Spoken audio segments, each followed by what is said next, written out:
My beloved child, the truth is that there has never been a single moment in your life that was accidental. The fact that you are still here, that your heart continues to beat, that breath still rises and falls within your chest, is not because you are luckier than others, nor because you have never made mistakes. It is because I have kept you. I have laid my hand of protection over your journey, even along the stretches you never noticed. There were times you thought you survived by instinct alone, by habit, by your own toughness. But my child, without my quiet guardianship, you would have fallen long ago, especially in those moments when your heart felt most hollow. Your being alive today is not a meaningless delay. It is a space of grace, a gift of time I have given you, so you might rediscover what your soul has neglected for far too long. I know you once believed that faith could only be measured by great events, by dramatic moments, by miracles so obvious they leave others in awe. You grew accustomed to waiting for a sign strong enough to force belief upon you. Yet while you waited for thunder, I was working silently within the smallest movements. I did not test your faith by pushing you into an abyss, but by placing you in the midst of an ordinary-looking life, where days unfold slowly and steadily, and it is precisely that steadiness that lulls the soul to sleep. You assumed that when nothing remarkable happened, nothing divine was at work.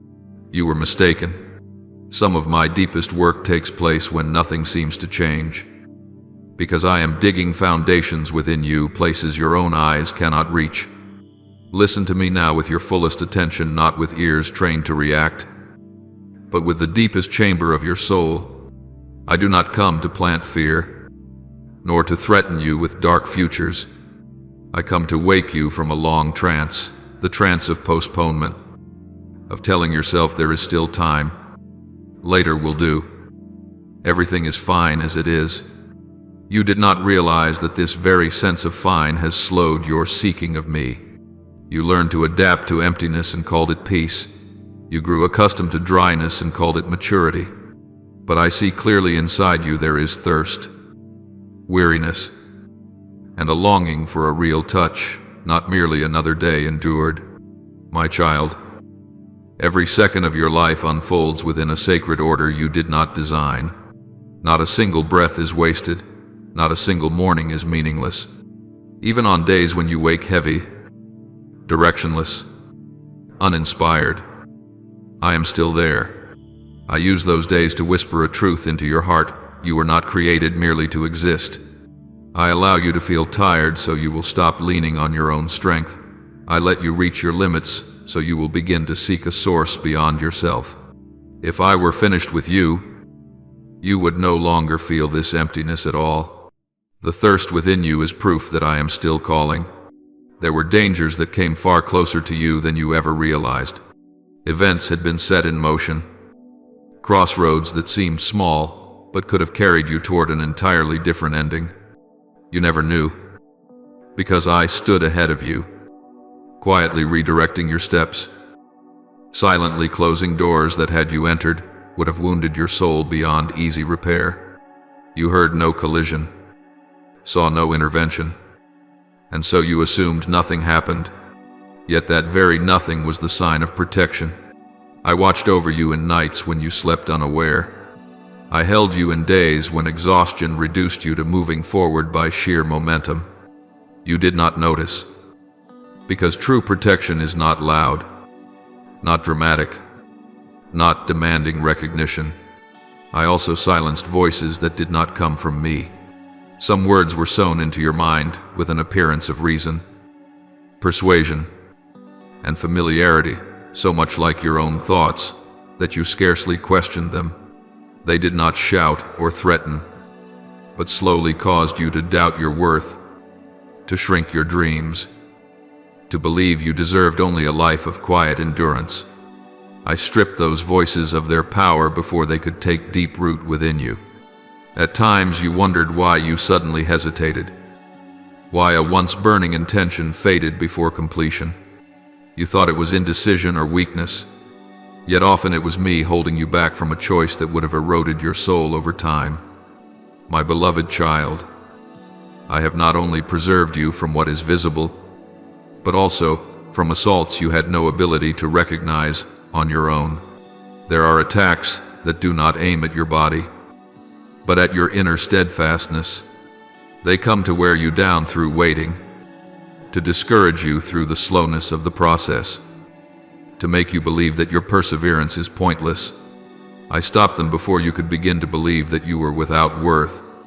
If you are still able to rise after moments when you felt you could not possibly stand again, it is not because you are stronger than others, but because I did not allow your appointed time to end sooner than what I had determined. And now, I speak not by coincidence. This moment is not a random pause in the sequence of your days. It is a significant intersection, where many things will be shaped for the road ahead. You may think that today is like any other day, that you are simply reading or hearing one more message and then returning to your familiar rhythm of life. But I tell you this, what you do with this moment will leave a deeper and more lasting mark than you realize. There are doors that do not open through dramatic actions, but through genuine listening. There are transformations that do not begin with outward circumstances, but with a heart stirred deeply enough that it cannot return to its former state. You have only a brief window of time to choose how you will respond, not because I am in a hurry, but because your heart must be awakened before it lulls itself back to sleep with familiar excuses. If you pass by this call, you will continue to live, but you will live in a half-awake state, not desperate enough to cry out, yet not alert enough to step into a deeper dimension. I do not want you to live that way. I did not create you to exist by habit or to endure through resignation. I call you into a life of awareness, where you know why you rise each morning and why you do not give up even when everything is still unclear. Let me touch the deepest part of you right now. Do not listen only with a mind that analyzes right and wrong, gain and loss. Listen with a soul that longs to live in alignment with its true purpose.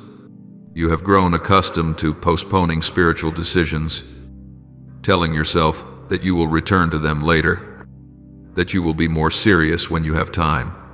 But my child, time does not automatically make you ready. Only a response given at the moment of calling opens the next step. I am not asking you to understand everything. I am simply inviting you to trust enough not to turn away. Top of form, my beloved child.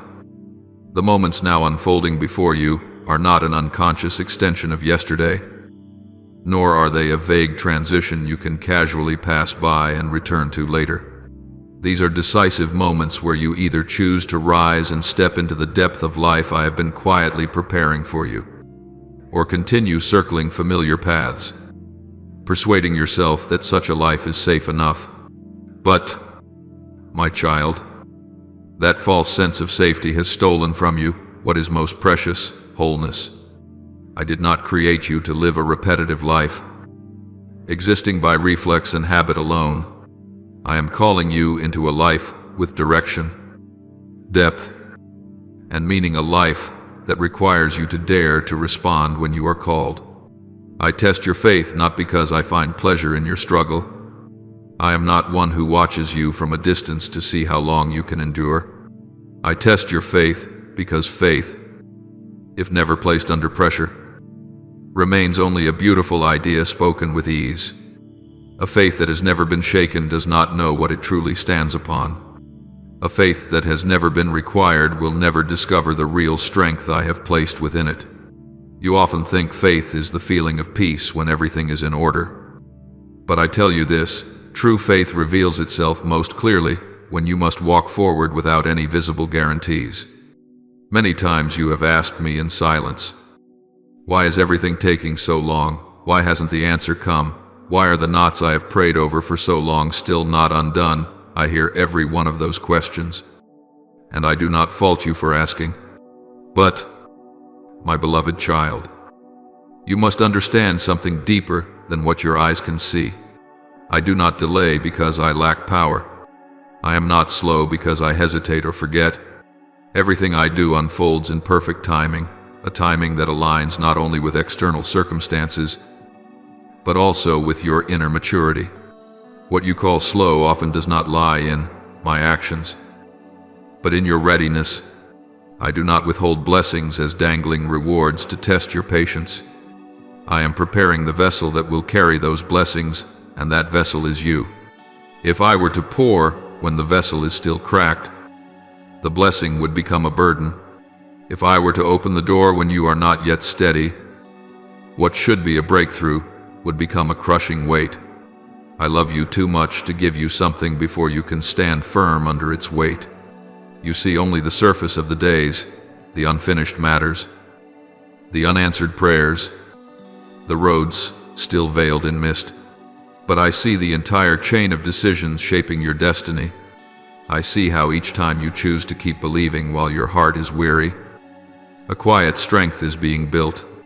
I see how each time you do not turn away, do not shrink back, do not close your heart, the foundation within you grows stronger than you realize. What you call standing still is, in truth, growth in depth, a kind of growth not easily recognized by the naked eye. My beloved child, faith that is never shaken cannot stand firm.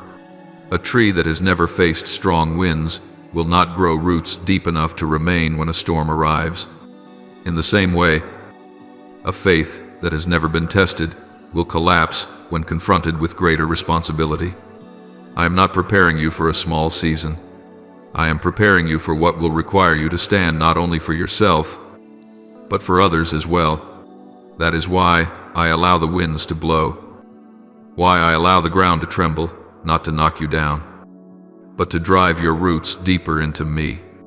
At times you think that if I truly loved you, I would have made everything easier. But, my child, true love is not the removal of every challenge. It is leading you through challenges so you may become who you were created to be. I do not want you to live your entire life in a state of just enough, simply because you were never pressed to trust fully. I do not want you to look back with regret, realizing you were so close, yet did not dare to take one more step. These moments are inviting you to make an inner choice, quiet, unannounced, yet profoundly formative. You can choose to rise in faith, even while your knees tremble, or you can continue to delay, continue walking the familiar circles, reassuring yourself that tomorrow will be different. But, my beloved child, tomorrow does not change on its own if today you do not choose differently. I am here not to force you, but to call you. I do not push you across the threshold. I stand beside you and wait for you to step through in the freedom of your own will. Remember this, I am not restraining your breakthrough. I am making you strong enough to sustain it. I am not sealing your future. I am enlarging your heart so it can contain the future I have appointed. You see the present moment with impatience. I see the entire journey with eternal understanding. And because I clearly see who you will become, I am not as hurried as you wish, yet I am never as late as you fear. Do not let these moments pass without meaning. Allow your faith to be awakened, stretched, and drawn beyond the familiar. For on the other side of testing is not loss, but maturity. On the other side of shaking is not collapse, but true stability. And on the other side of the choice you make today is a more complete life, the life I have prepared for a long time, and which is waiting for you to enter with a whole heart of trust. My beloved child, pause right in this moment and listen with your whole being, not merely with the mind that is accustomed to analyzing, comparing, and reacting, but with the deepest part of you where your spirit has been waiting to be awakened. I am speaking, not to add another idea to your thoughts, but to light a lamp within you. For there are things that, if heard only with the mind, will quickly be forgotten, but if heard with the spirit, they become life. I know you have been stretched thin by too much noise, the noise of work, of responsibilities, of worry, of expectations left unmet, and within that constant clamor, You have gradually grown accustomed to living without truly listening. The enemy has taken advantage of this. He does not need to come with violence or obvious blows. He comes through prolonged distraction, through accumulated weariness, through repetitive thoughts that leave your mind tangled and exhausted. He sows in you a fatigue so deep that you no longer have the strength to ask deeper questions. He does not make you doubt through crude lies, but through questions that sound reasonable. If I truly care, why are you still here if I am speaking? Why do you hear nothing if I love you? Why is everything still so difficult? And my child, those questions do not come seeking answers. They come to make you stop searching. He whispers that I am silent. He convinces you that silence means distance. But my beloved, silence is not always absence. There are seasons of quiet that I allow so you may learn to listen more deeply, no longer relying on surface emotions or easily recognizable signs. I do not disappear when you feel nothing. I do not leave when the excitement fades. In the very moments you think I am not speaking, I am doing a more delicate work removing your dependence on noise, so you can recognize my voice even when I speak in a whisper. The enemy has used people and circumstances to distort how you see me. He uses relationships that wounded you to make you believe I will also disappoint you. He uses long seasons of waiting to convince you that I am delayed. He uses closed doors to lead you to conclude that I have turned away. But my child, not everything that brings pain comes to destroy you. Some things I allow not to take life from you, but to strip away the layers that keep you from discerning my voice among so many others. No attack against you goes beyond my permission, not because I desire your pain, but because I desire your growth. You cannot learn to recognize my voice if you only hear me when everything is calm. You must learn to discern my voice in the storm, when the winds howl and the waves crash without rest. You must know that my voice does not compete with the noise. My voice passes through it. When you learn this, no circumstance will be able to take away your inner direction. I do not come to warn you about the end of the body, for the body will pass according to the order of time. I come to warn you about something far more dangerous, the stagnation of the soul. A soul that no longer longs will slowly lose its ability to sense life. A soul accustomed to postponement will gradually lose its sensitivity to the call. A soul that stops seeking will convince itself it is full, while in truth it is living more shallowly than it realizes. Spiritual stagnation is not loud, it lulls. It does not frighten you, it makes you comfortable. I also come to warn you about spiritual blindness, when you look but do not see, hear but do not understand. You may read much, hear much, know much, yet still fail to recognize what I am doing right before you. Blindness is not a lack of information, it is a lack of wakefulness. And when you are no longer awake, you will measure everything by the standards of the world, fast or slow, gain or loss, easy or hard. You will miss the depth of what I am weaving through every small detail. And there is also spiritual deafness when you no longer respond to the call. Not because I am not speaking, but because you have grown accustomed to letting my voice pass without response. You hear, but you no longer pause. You sense, but you no longer act. You know, but you no longer allow what you know to change how you live. This is a very dangerous state, because it allows you to continue existing without truly living. My beloved child, many people live a long time, but never truly live. They fulfill obligations, to achieve goals, maintain appearances, yet their souls have never been awakened. Many are still breathing, but have never awakened from the trance of habit and fear. Many exist, but have never conquered, not because they are weak, but because they have never entered the true battle within themselves. I do not want you to become one of them. That is why I'm calling you now.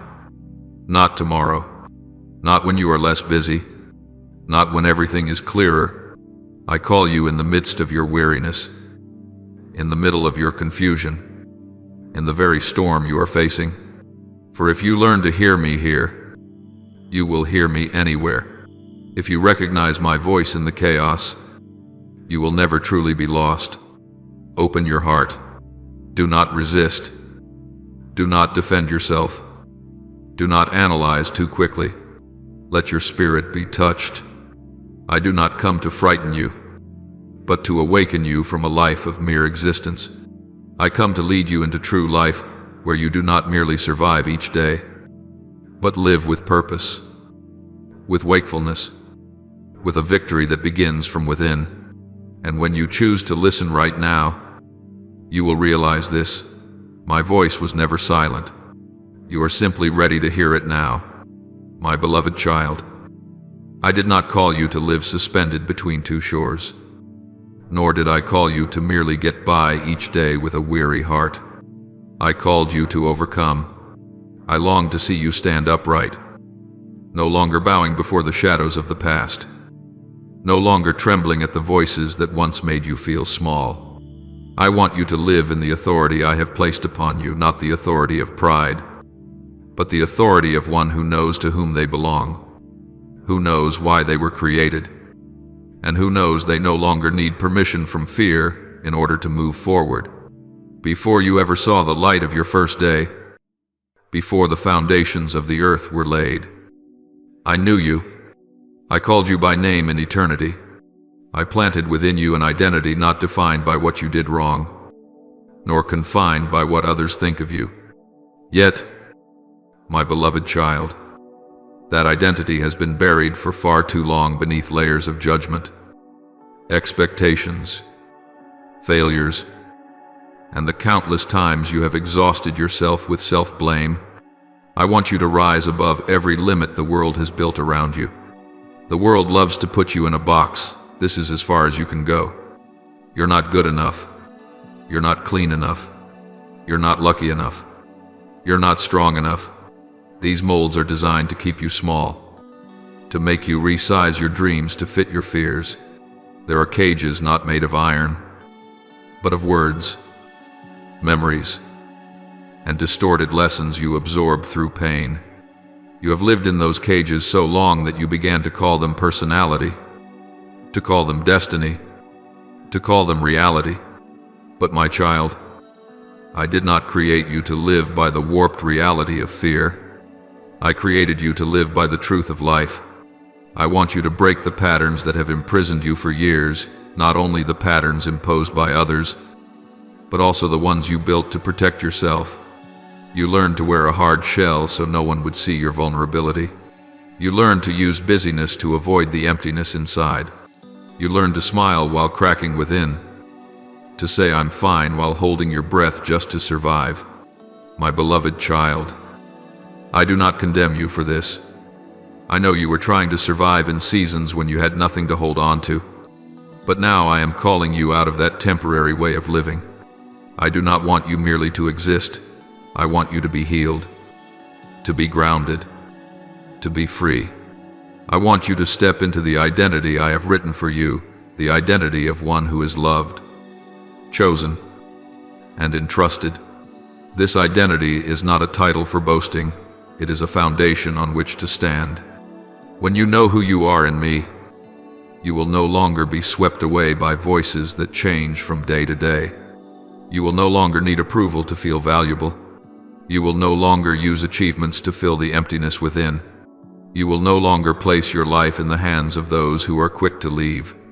You will learn to walk with the peace of one who knows they belong to the Father's house and therefore has no need to live in fear. But for you to step into that identity, I must touch the deepest places within you, the places you avoid, the regions you locked away and labeled long gone, even though they still quietly control you. I touch the wounds you pretend no longer hurt. I touch the insecurities you hide behind strength. I touch the fears you cloak in words of faith that sound right, yet lack inner truth. My beloved child, I see beyond every mask. I do not only hear your words, I hear your heart. I do not only observe your actions, I see the motives behind them. And I do not come to shame you. I come to set you free. I am your Father, and I know you. You cannot hide from me. Yet what grieves me is this: you are trying to hide from yourself. You have convinced yourself that you are fine so you don't have to face how tired you truly are. You tell yourself you trust completely so you don't have to admit that your heart is trembling. You tell yourself you have surrendered, while your hands are still tightly gripping timelines, outcomes, and scenarios you want to control. My beloved child, I do not fault you for wanting safety, but you must understand this: control is not peace. Control is only a thin garment covering fear. True peace comes when you dare to place what you cannot hold into the hands of the one who holds all things. You have come this far not to learn how to perform well. I did not lead you through so many seasons of testing just so you could become someone who says the right things, looks okay, and appears strong by the world's standards. I brought you this far so you could be transformed. I want you to become real in trust, real in humility, real in dependence on me, real in the courage to face yourself. I want you to dare to say, I need you, not as a slogan, but as a heart rightly placed. For when you dare to be real, I can truly heal. When you dare to open, I can truly fill. When you dare to let go, I can place into your hands what you could never create on your own. Listen closely, my beloved child. The victory I desire for you is not merely overcoming a situation, escaping a hardship, or receiving what you are praying for. The victory I want for you begins within: victory over pretending, victory over hidden fear, victory over the habit of self-strain, victory over relentless self-blame, victory over the cycle that keeps pulling you back to old places. For if you change only the outside while the inside remains bound, you will simply build a new cage with a different shape. But if you are free within, you will stand firm anywhere, walk through any season, and still carry life within you. I am calling you right now, not when you are perfectly ready, but in the middle of your confusion. I am lifting you higher than limited perspectives, higher than the old stories you tell about yourself, higher than the judgments of others. I am inviting you out of the shadows of trying to look okay and into the light of truth, where you no longer have to carry everything alone. I want you to stand in the authority of one who belongs to me, unshaken by noise, unbowed by the past, unruled by fear. So, my beloved child, do not run from this moment. Do not rush to change the subject. Do not hurry to fill the space with noise. Stay with me one breath longer. Let me peel away each layer of pretense, not to leave you exposed, but to make you whole. Let me teach you how to release without fearing loss, how to trust without seeing ahead, how to walk without controlling every step. For I did not call you to pretend. I called you to be transformed. I did not call you to survive. I called you to overcome. My beloved child, there have been moments along your journey when I called to you very gently, very clearly. Yet you chose to turn away, not because you could not hear me, but because you heard me too clearly and were afraid of what change would require.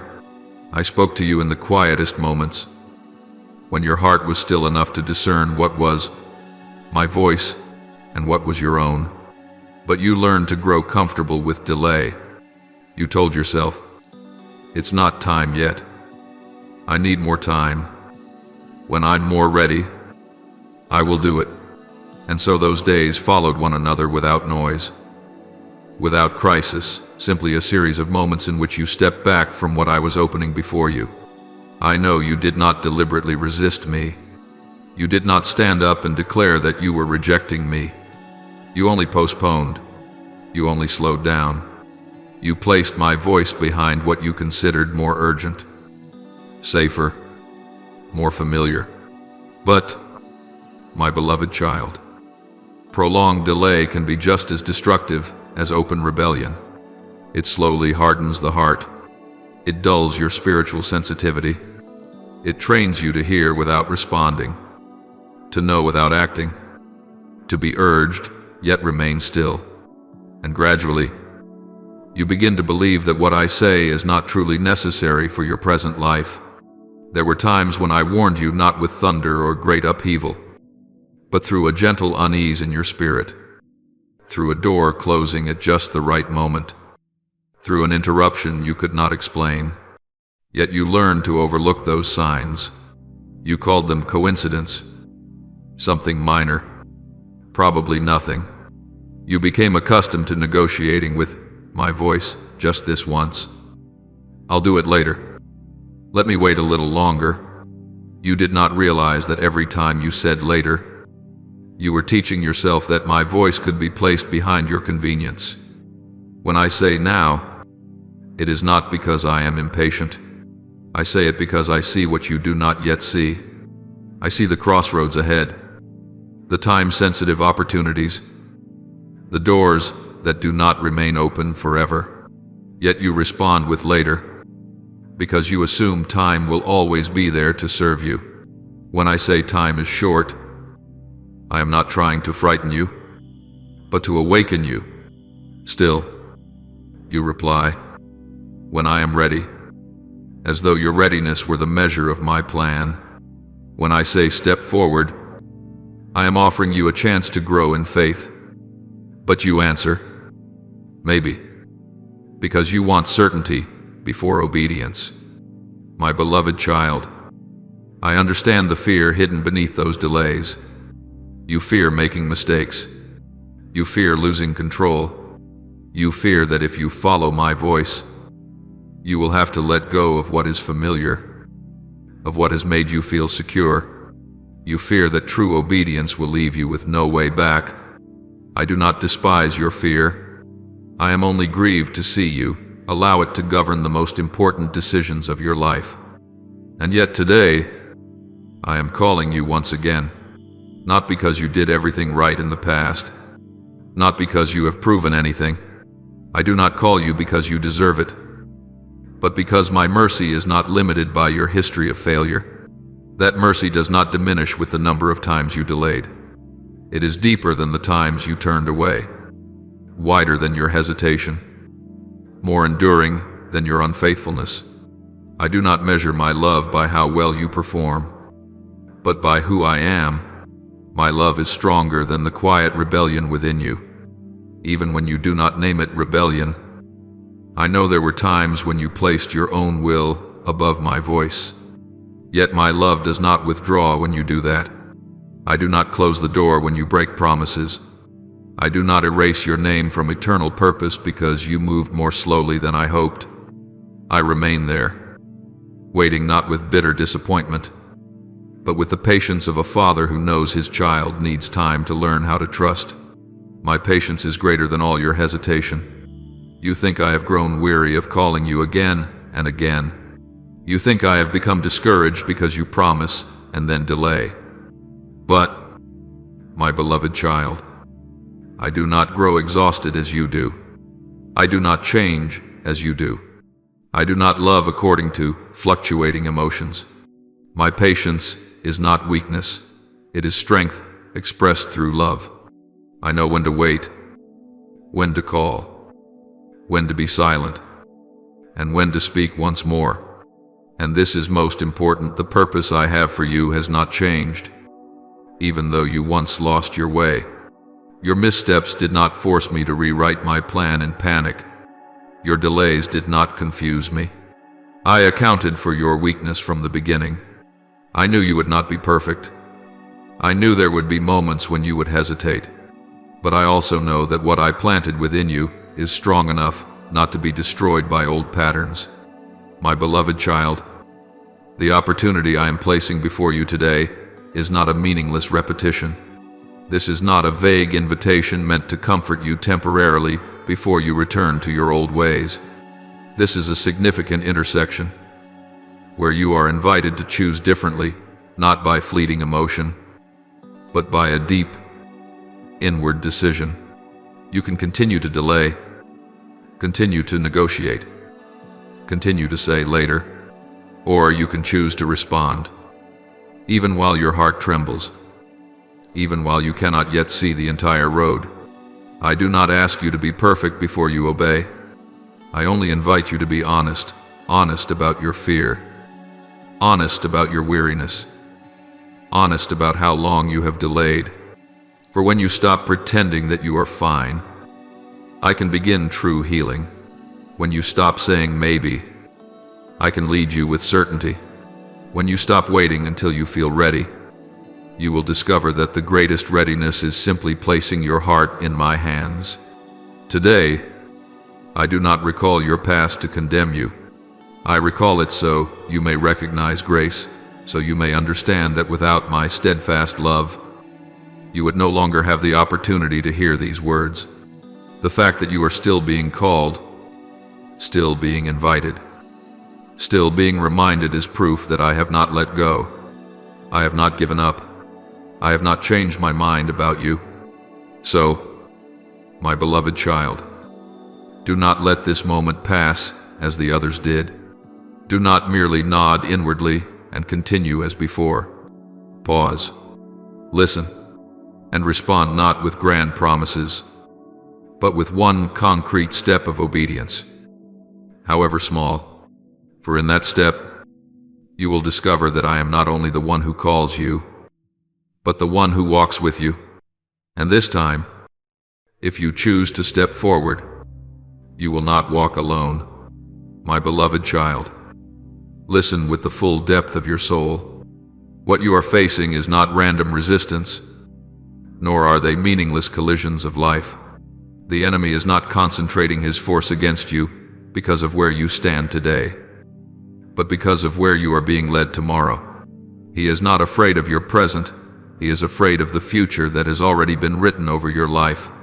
He sees what you have not yet fully recognized. He reads the lines of destiny that I inscribed into your soul before you could even name yourself.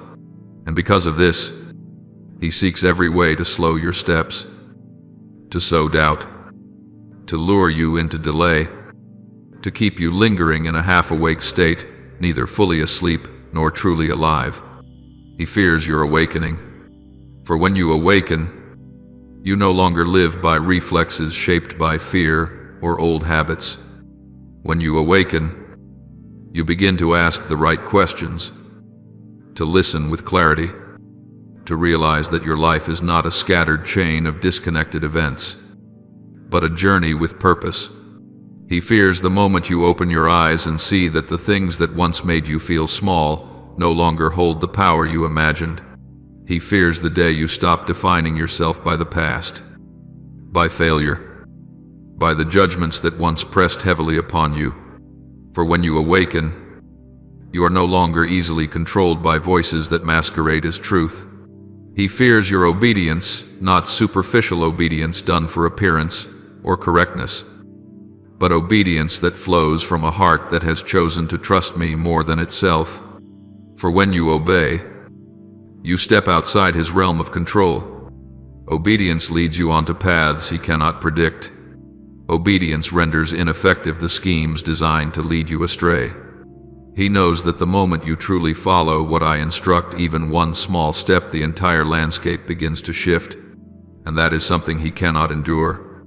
He fears your transformation, not the outward change that others quickly notice, but the quiet inner renewal that unfolds within. As you begin to be transformed, you no longer react as you once did.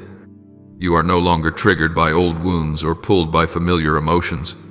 You think differently, choose differently, stand differently. And when a person is truly transformed, they become a profound threat to darkness. Because light does not need to shout to dispel the night, it only needs to be present. He fears your deep communion with me, for that communion is not built on formality, not dependent on circumstances, not shaken by emotional highs and lows. When you enter into true fellowship with me, you begin to hear hear my voice more clearly than the noise of the world. You learn to recognize me, not only in times of calm, but in the midst of storms. And my beloved, a person who can hear my voice in the storm is not easily broken. He fears this, because he cannot control someone who is led from within. He fears the moment you realize who you truly are in me, not the identity society assigns you, not the role you carry, not the labels that have been placed upon you, but your true identity chosen, loved, entrusted. When you grasp this, you no longer strain to prove your worth. You stop living to please everyone. You are no longer afraid of loss, because you know you belong to the one who never loses you. And it is this freedom that causes the enemy to tremble. For the moment you awaken, the chains that have bound your family for generations will begin to break. There are cycles that do not originate from personal decisions, but from inherited patterns, shared fears, repeated failures, familiar, wrong choices. You once called them destiny, family traits, the way things are. But my beloved, when you awaken, you will be the first to say, this pattern ends here. And when one person stands up in the light, the entire current behind them begins to change direction.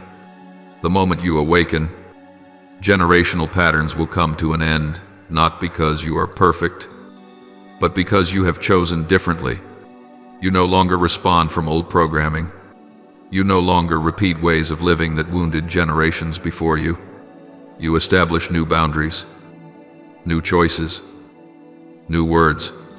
And though these shifts may seem quiet, their power is far greater than you imagine. One decision made in the light can reshape an entire lineage in silence. The moment you awaken, assignments set against your household will lose their authority. What was designed to divide, to drain, to exhaust will no longer find ground to stand on. Not because challenges disappear, but because you are no longer standing in the same position. You have stepped out of the role of victim and into the place of stewardship. And when you stand in the right position, what once held power over you will simply fall away. The moment you awaken, those whose destinies are tied to yours will find their deliverance. You may not know all of them. They may be your children, people you have not yet met, souls waiting for the light you carry. But my beloved, your life is not only about you. When you are freed, you open the way for others. When you stand, others find a place to lean. When you dare to believe, others dare to hope. This is why the enemy wants you asleep, because he knows your awakening will ignite the awakening of many more. The enemy fears you because I have placed my word within you, not for you to keep to yourself, but to live, speak, and act from it. When you rise in your true identity, you will carry light into places darkness has occupied for years. That light does not come through argument or competition, but through the presence of a life made new. And as Scripture declares, the light shines in the darkness, and the darkness has not overcome it. John 1:5. My beloved, this is not merely a verse, it is the reality I am establishing over your life. So, do not be surprised when resistance arises. Do not be shaken when pressure increases just before significant steps forward. Do not question why things feel harder when you draw closer to me. These signs do not mean you are on the wrong path. Often, they confirm that you are on the right one. The enemy only fights what holds value. He only seeks to extinguish lights capable of illuminating the way. Be strong, my beloved. I am very near. I am not watching from a distance. I am walking with you through every step of awakening. I know you still tremble, still carry questions, still have places that are not yet healed. But I do not wait for perfection before I use you. I work through willing hearts, and your willingness, however small, is enough for me to continue writing what is great. Rise up not by your own strength, but by trust. Walk forward not because you feel fearless, but because you know I am leading the way. And remember this, you are not being opposed because you are weak, but because the light within you has begun to shine. I have placed my word within you, and when you live in alignment with it, darkness will have no choice but to retreat. My beloved child, this is precisely why I am calling to you with a strong voice, without detours, without softening my words, not because I lack gentleness, but because I love you enough not to pretend that everything is calm when danger is so close. I speak as a father standing at the beginning of a road, seeing what his child has not yet perceived. When a child is walking toward fire, a father does not kneel to whisper or weigh his words to make them sound pleasant. He calls out loudly, even shouts, not because anger has erupted, but because love is racing against time. And now I am calling out to your spirit in that same way, not to frighten you, but to pull you back from what would wound you more deeply than you realize. You are very close to a breakthrough, closer than you think. Yet at the same time, you are also close to a spiritual danger, closer than you recognize. These two often walk side by side. When a new door is about to open, distractions multiply. When the moment of breakthrough draws near, the noise grows louder, not to stop you with brute force, but to lull you to sleep with familiarity. That is why I cannot speak softly. I need you awake. The danger is not physical death. A person can live a long time while the soul has quietly closed itself off long before. The real danger is distraction, when you allow secondary things to take the place of what is essential. When busyness substitutes for presence, when doing much is mistaken for living rightly. Distraction does not arrive like a storm. It comes like a thin mist, light enough to escape notice, persistent enough to soak into your habits. And then you no longer hear clearly, not because I am silent, but because the ears of your heart have grown accustomed to noise. The danger is disobedience dressed in the clothing of reason. You know what I am inviting you into, yet you negotiate. You hear, but you delay. You sense, but you postpone. Disobedience rarely appears with a fierce face. It usually comes with reasonable explanations. Not yet. Later. There's too much to take care of. When I'm more ready, and each time you choose to delay, you train your heart to believe that my voice can stand in line behind other priorities, not because I am weak, but because you are allowing convenience to lead. The danger is missing the timing of my guidance. Some doors do not remain open forever. Some moments are designed for you to step through with timely obedience.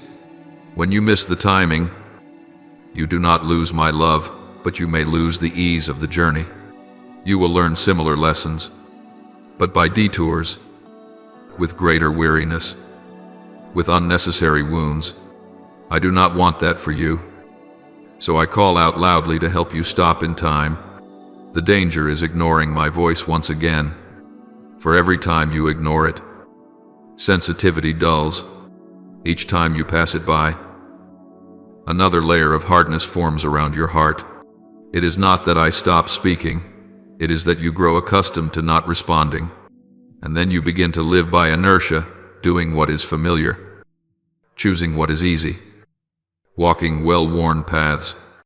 You may still do good things and say the right words, but the first fire has begun to fade.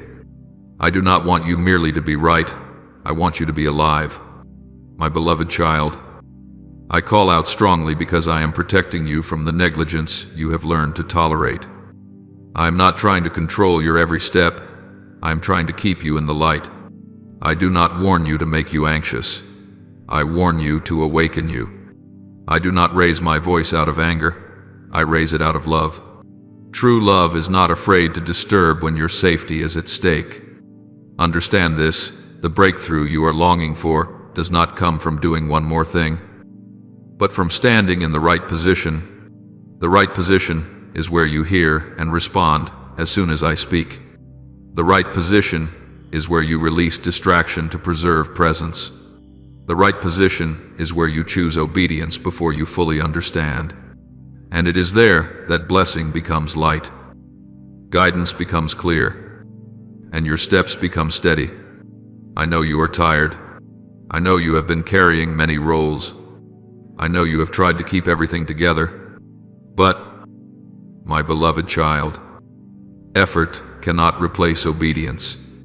Busyness cannot replace listening, and outward results cannot compensate for inner depletion. That is why I am calling you back, not back to a ritual, but back to relationship. There, my voice is not drowned out. Your steps do not drift, and your heart is not divided. At times you wonder why I do not speak more gently. You long for a soft word of comfort. But my child, there are seasons that call for comfort, and there are moments that require awakening. Today is the second, not to frighten you, but to make you alive. As Scripture clearly reminds us, therefore keep watch, because you do not know the day or the hour. Matthew 2:5-1-3. Watchfulness is not anxiety. Watchfulness is living with true focus. Pause for a moment. Turn down the noise. Lay aside the things competing for your attention, and listen not only with your ears, but with a decision. I am calling loudly to your spirit because you are very close to what you have been asking for. Do not let distraction steal this moment. Do not let disobedience delay what I am opening. Do not let one more act of ignoring blur the path ahead. My beloved child, I am here clear, near, and patient. I call you not to accuse you, but to draw you into life. Respond. You do not need a speech, only one concrete step of obedience. And when you step forward, you will realize that this strong voice was never a threat. It was the embrace of a father who saw the danger ahead and ran in time to hold you, to lead you, and to bring you into the season of breakthrough you have been waiting for all along. My beloved child, listen very carefully, not only with your ears, but with the full depth of your soul. What I am speaking to you now is not a solitary word meant for a single moment, nor is it a message useful only for your present circumstances. I am opening before you a wider, deeper perspective, so that you may see how what I am doing today is inseparably connected to what I have been doing throughout the ages. My ways do not drift with passing emotions. My patterns do not change with human fashions. The rhythm by which I move love, warning, mercy, and purpose has flowed through history like a steadfast river. And today that river is reaching your life. You may think that you are standing alone before weighty decisions, that the pressure you feel is unique, that the inner tensions you carry have never existed before. But, my child, you are standing within a long procession of those who once heard my call, who were warned, who were shown mercy, who were invited to step into purpose. Those who listened found life in the wilderness. Those who obeyed were lifted beyond their own strength. Those who paid attention to even the quietest whispers walked into destinies they could never have engineered for themselves. And those who ignored, not because they lacked intelligence, but because they lacked alertness, began to fade from within long before their season truly ended. I want you to understand this clearly. I do not change my standard to accommodate you. I change you so that you can stand firm within my standard. When I warn, it is not a threat, it is love moving ahead of danger. When I call, it is not pressure, it is purpose, finding the right person. When I am patient, it is not because I am uncertain, it is because I am waiting for maturity. It has always been this way. I reveal myself before I act in great ways. I call before I shift the landscape. I give signs before I open doors, so that those who are attentive may enter with trust, not be swept along by panic. My beloved child, the message you are hearing today is not new in the hollow sense the world celebrates. It is new because it is alive, alive just as when I whispered to those who came before you, thundered to generations who dared to rise, and proclaimed truth to those willing to obey. The content does not change, but the listeners do, and every generation is given the same choice to listen or not listen, to respond or delay, to step forward or remain still. I show no favoritism. I am faithful. I am not impulsive. I am consistent. There is a rhythm you must learn to recognize.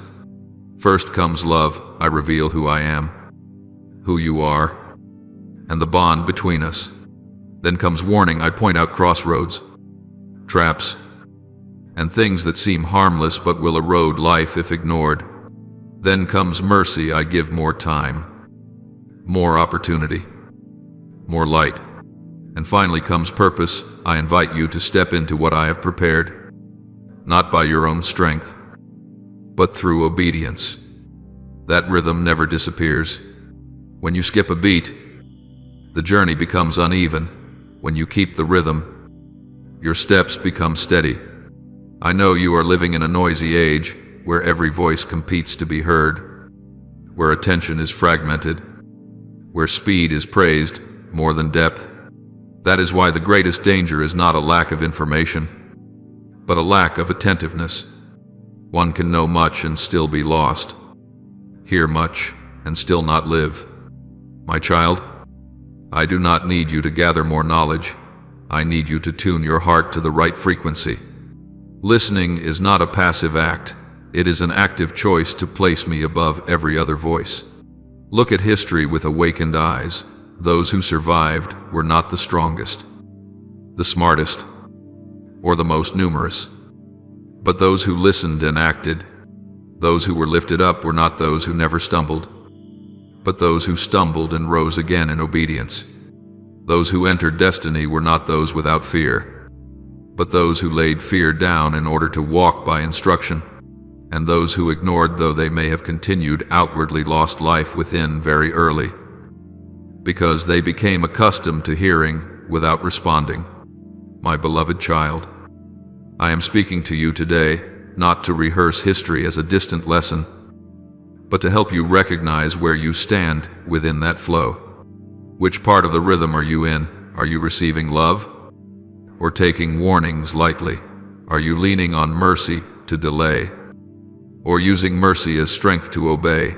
I ask not to condemn you, but to guide you back to the right place, the place where you can hear clearly and walk lightly. Let this be firmly written on your heart. I do not speak to take away joy. I speak to protect life. I do not call to frighten you. I call to awaken you. I do not warn to bind you. I warn to set you free. And I do not repeat ancient words to weary you. I repeat them because truth does not need to be reinvented to remain true. As Scripture says with simple and powerful clarity, today, if you hear His voice, do not harden your hearts. Hebrews 3:1-5. Today is not a vague idea. It is the moment of response. My beloved child, choose to be one who listens, so that you may live. Choose obedience, so that you may be lifted. Choose attentiveness, so that you may step into destiny. Do not let delay disguise itself as wisdom. Do not let noise blur guidance. Do not let old habits extinguish new alertness. I am speaking as I have always spoken, and I will continue to speak until love completes its purpose in you. My beloved child, look deeply into my word, not as one rereading old pages of history, but as one standing before a mirror to see who you are today. For every story recorded there does more than recount what once happened. It carries the breath of what is happening now and what is about to unfold. My word is both memory and promise, both a milestone and a pathway. Within it are whispers of love, calls to purpose, warnings wrapped in grace, and light that reveals how I am working with you in the present. If you read only to know, you will miss it. If you read to listen, you will be led. You ask why I speak with urgency. You wonder why my voice is raised, why I repeat words that seem familiar. My child, look at how I have always spoken in my word. I have never waited for disaster to erupt before lifting my voice. I have never waited until humanity had no escape before offering direction. I always speak beforehand, not to frighten, but to save, not to impose, but to protect. My warnings come before the crisis. My voice goes ahead of danger. My guidance precedes the impact. This is no coincidence. It is how I love. Look at Lot not as a distant figure, but as a mirror reflecting you. I drew Lot out of Sodom, not when the fire had already fallen, not when the ground was shaking, not when everything had collapsed. I sent the angels ahead of time while there was still space to hear, to choose, to move. I did not wait for destruction to prove my warning true. I gave the warning so destruction would not have the final word. Yet you also know this: Lot was saved not merely because I spoke, but because he moved when he was called. My word opens the way. Obedience sets foot upon it. My beloved child, here is a principle you must grasp. Grace does not cancel responsibility. Grace creates the opportunity to respond. I speak in advance not because I am impatient, but because I see farther. I raise my voice not because I am angry, but because I am moving faster than danger. When you hear my urgency, it is because I am standing at the beginning of the road you are about to take, seeing what you cannot yet see. You may see a small decision. I see a long chain of consequences. You may see immediate convenience. I see the cost that comes later. And so, I call. Understand this: the stories in my word are not confined to the past. They are prophecies in motion, not by repeating events exactly, but by repeating principles. When you read about Lot, you are reading how I act today. I send warnings ahead of time. I open exits ahead of time. I grant time to choose ahead of time. I do not wait until you are exhausted to speak. I do not wait until consequences are irreversible to guide you. I speak while you can still turn back. This is love, my beloved child. My urgency is not a meaningless alarm. It is the heartbeat of a father. Some dangers do not roar, they whisper. Some traps do not threaten, they invite. Some choices do not look like evil, they wear the disguise of it's fine. And because they are subtle, I must speak clearly. Because they are gentle, I must speak firmly, not to make you afraid, but to keep you awake. Look again at my word and recognize its familiar rhythm. I reveal, then warn, then guide, then wait for your response. When you listen, you are protected. When you obey, you are lifted. When you delay, you place yourself in unnecessary risk. I do not change this rhythm to suit your convenience. I keep this rhythm to preserve your life. For the greatest danger is not ignorance. The greatest danger is knowing and not responding. My beloved child, I know you may grow weary of hearing repeated warnings. You may think, why is it always be careful? Listen closely. Keep moving, but if the road ahead has a sharp bend, the one who loves you will tell you to slow down again and again, not because they doubt your ability to drive, but because they value your life. I am the same. I repeat myself, not for lack of creativity, but because love never grows tired of protecting. Look at Lot once more and draw the lesson for today when the warning comes. Do not wait for dramatic signs to confirm it. When the call sounds, do not negotiate for delay. When guidance is given, do not wait until you feel perfectly ready.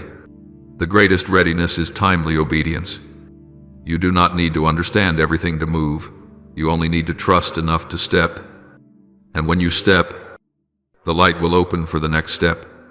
My beloved child, I speak urgently because I am leading you ahead of danger, not pushing you into it.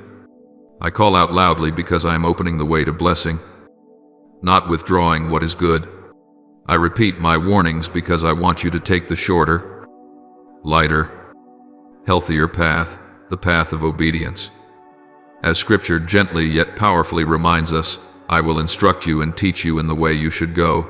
I will counsel you with my eye upon you. Psalm 3:2-8. This is not merely an ancient promise, it is a present reality. So look at my word as one receiving a living map. Do not read to argue, read to walk. Do not listen to nod, listen to act. Do not wait for the fire to leave, go while the light still shines. For my warnings always come before the crisis. My voice always goes ahead of danger.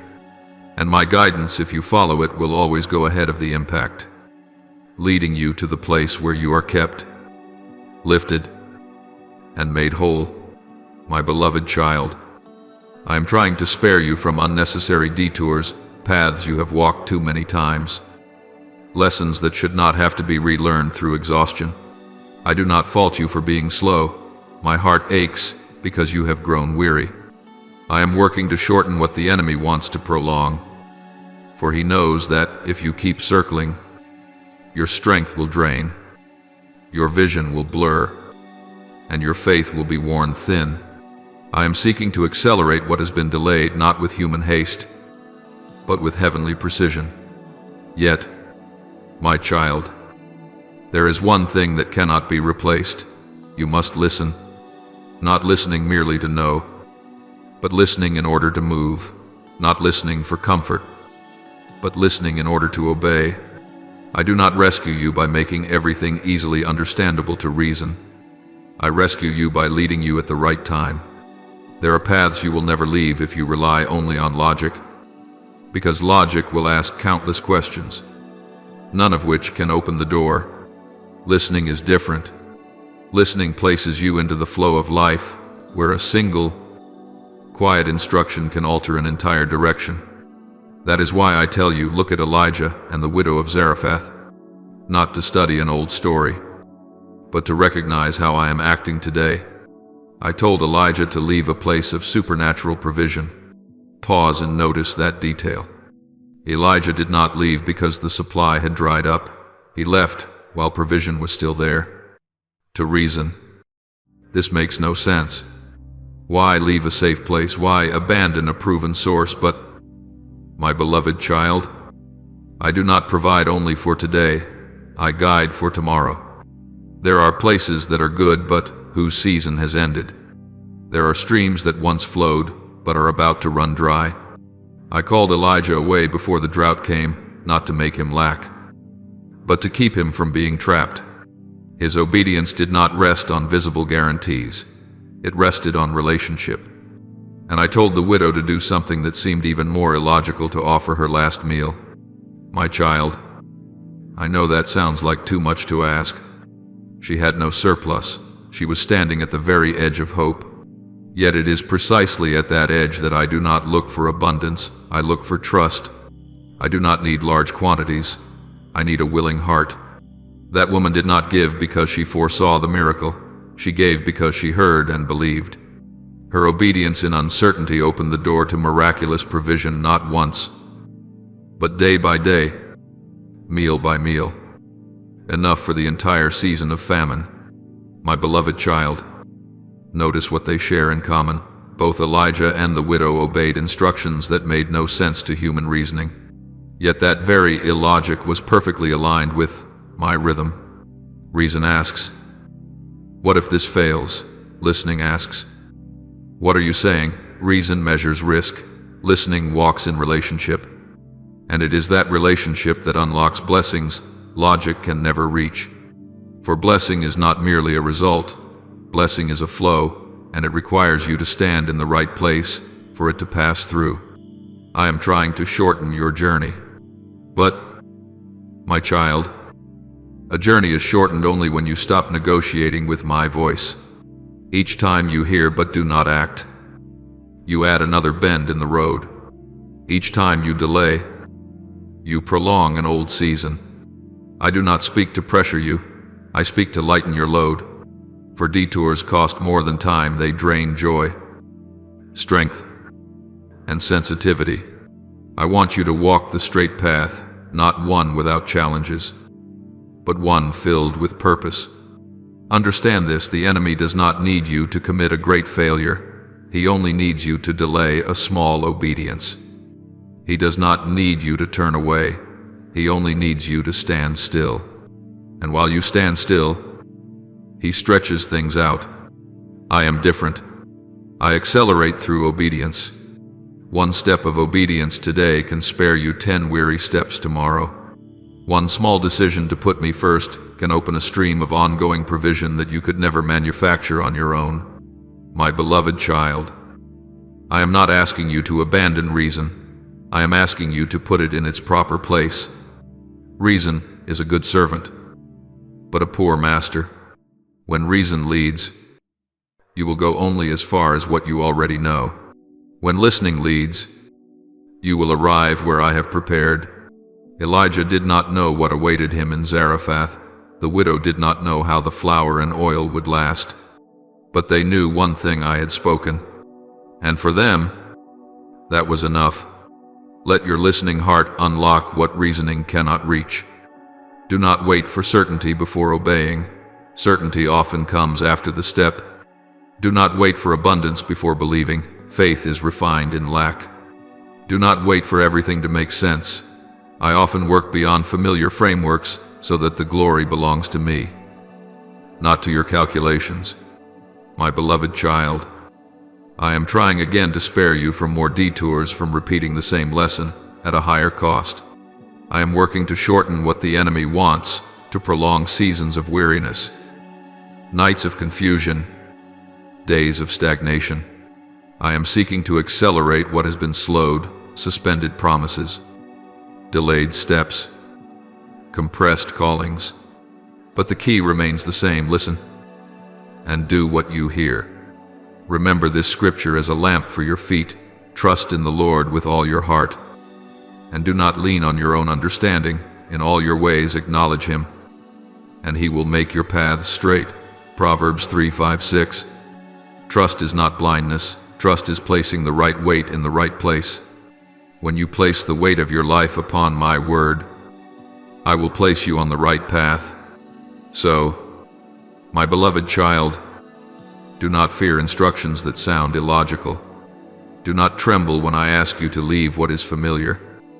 Release what you are holding, or offer what you think is your last. I do not take away to make you lack. I lead you forward to make you whole. I do not close doors to imprison you. I open another way to set you free. Walk into uncertainty not alone, but with me, and you will see today's obedience is the shortest path to tomorrow's miraculous provision. My beloved child, in this present season of your life, I am speaking to you in a way that your natural mind may find difficult to understand, even unsettling. The instructions I give are not meant to challenge your intelligence, but to draw you out of the invisible cage that familiarity has quietly built around you. You will feel a strong pull backward, a pull toward what you know, where you feel in control, where faith is not required to stretch. You will want to cling to what feels safe, to rely on what your eyes can see, your hands can touch, and your reasoning can calculate. But, my child, if you walk only by what is seen, you will never reach what I have already prepared for you. I know how powerful the allure of comfort can be. It whispers, "This is enough. Don't go any farther. Don't complicate things." Comfort convinces you that standing still is a form of wisdom. But, my beloved, miracles have never flowed through comfort. They are not born from preserving the status quo. They do not grow in safe zones. Miracles flow through obedience, through steps you cannot secure with logic, through decisions that place trust above certainty. I do not despise your caution, but I do not want that caution to become a barrier that keeps you from stepping into what is new. When I call you out of familiar places, it is not to strip you of your foundation, but to build a deeper one. There are places that once nurtured you for a season, but if you remain there too long, they become limitations. There are things that were once blessings, but if you cling to them, they turn into burdens. I do not say this to make you fear change, but to help you understand that life is always moving. A river that stops flowing becomes stagnant. Faith that stops stepping forward becomes mere form. My beloved child, you live in a world that trains you to rely on what can be seen: numbers, outcomes, instant feedback. But, my child, my kingdom operates by a different order. I do not begin with abundance, I begin with trust. I do not wait for you to have enough before I work a miracle. I multiply what you believe is not enough. When you hear my voice and dare to place what is small into my hands, I turn it into a living stream. When you obey my voice, I sustain you in the midst of famine, not only famine of resources, but famine of hope, direction, and inner life. At times you will ask yourself, what if I step out and fail? My beloved, I do not measure success the way the world does. To me, true failure is not stepping forward and stumbling. True failure is never stepping forward because you are afraid of stumbling.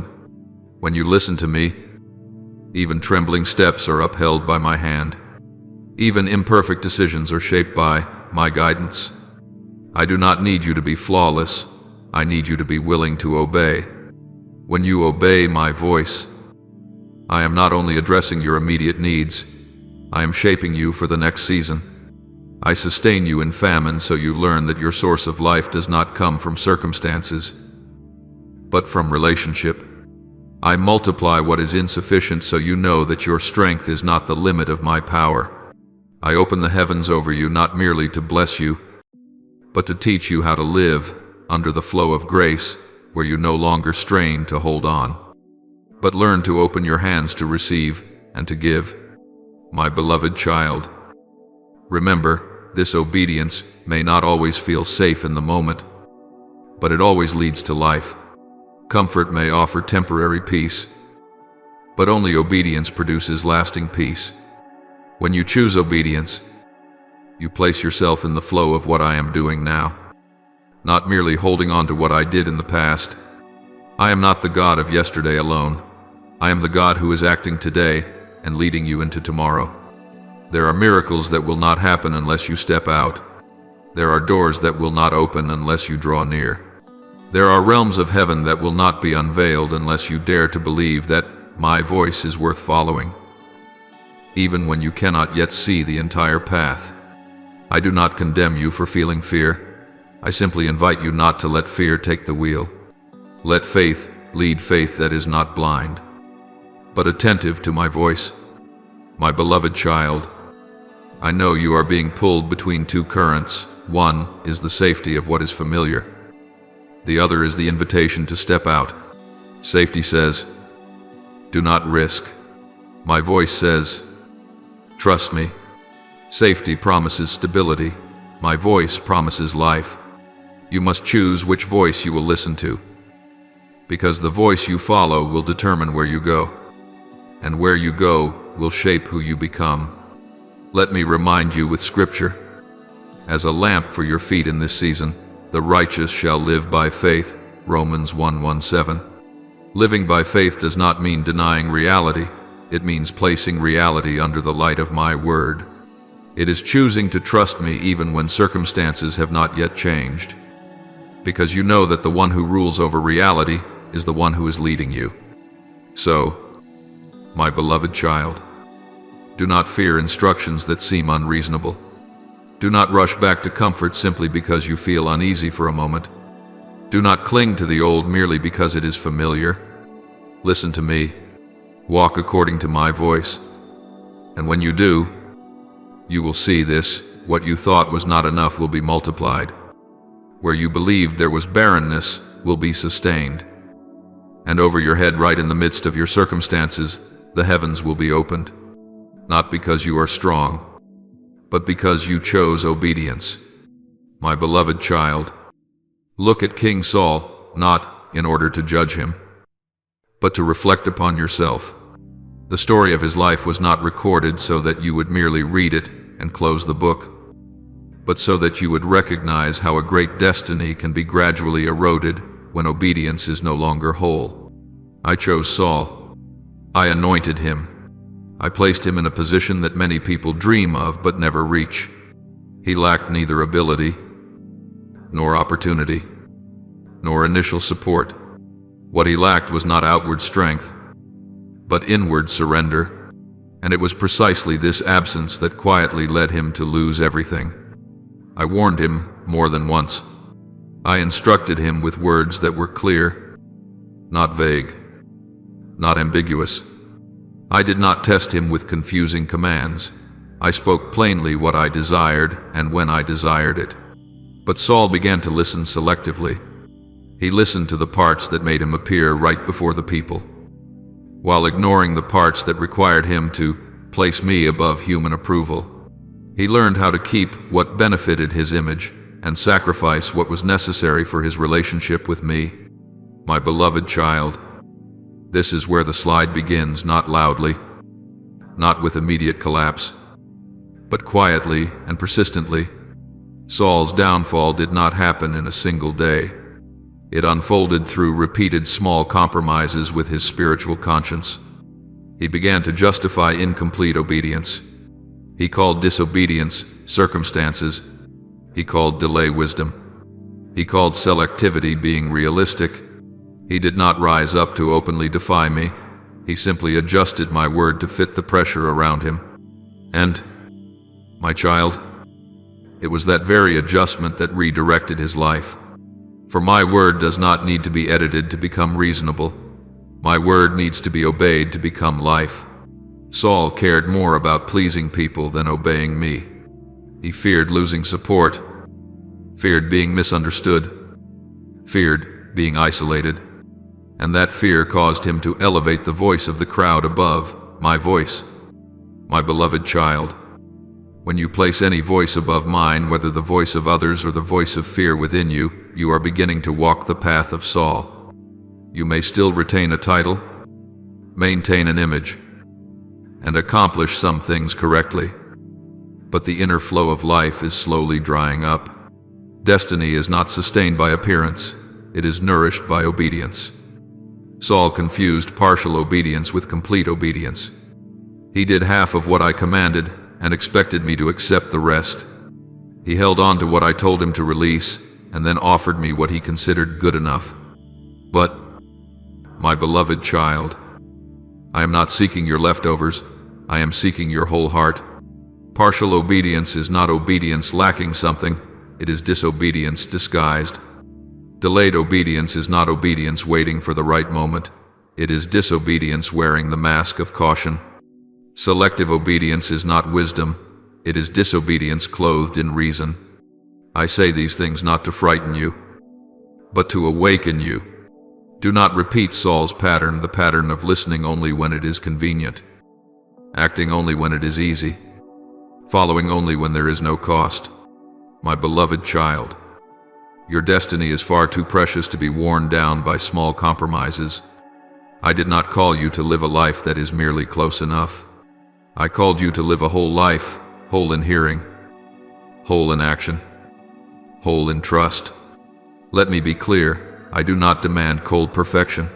I invite sincere obedience. I know you may tremble. You may feel afraid. You may not yet see the entire road ahead. But I do not accept delay disguised as moral reasoning. I do not agree with selectivity wrapped in eloquent explanations. When I say do it, it is an invitation into life, not a command to step into danger. When I say now, it is because timing itself is part of the miracle. My beloved child, learn from Saul so that you do not have to learn through your own loss.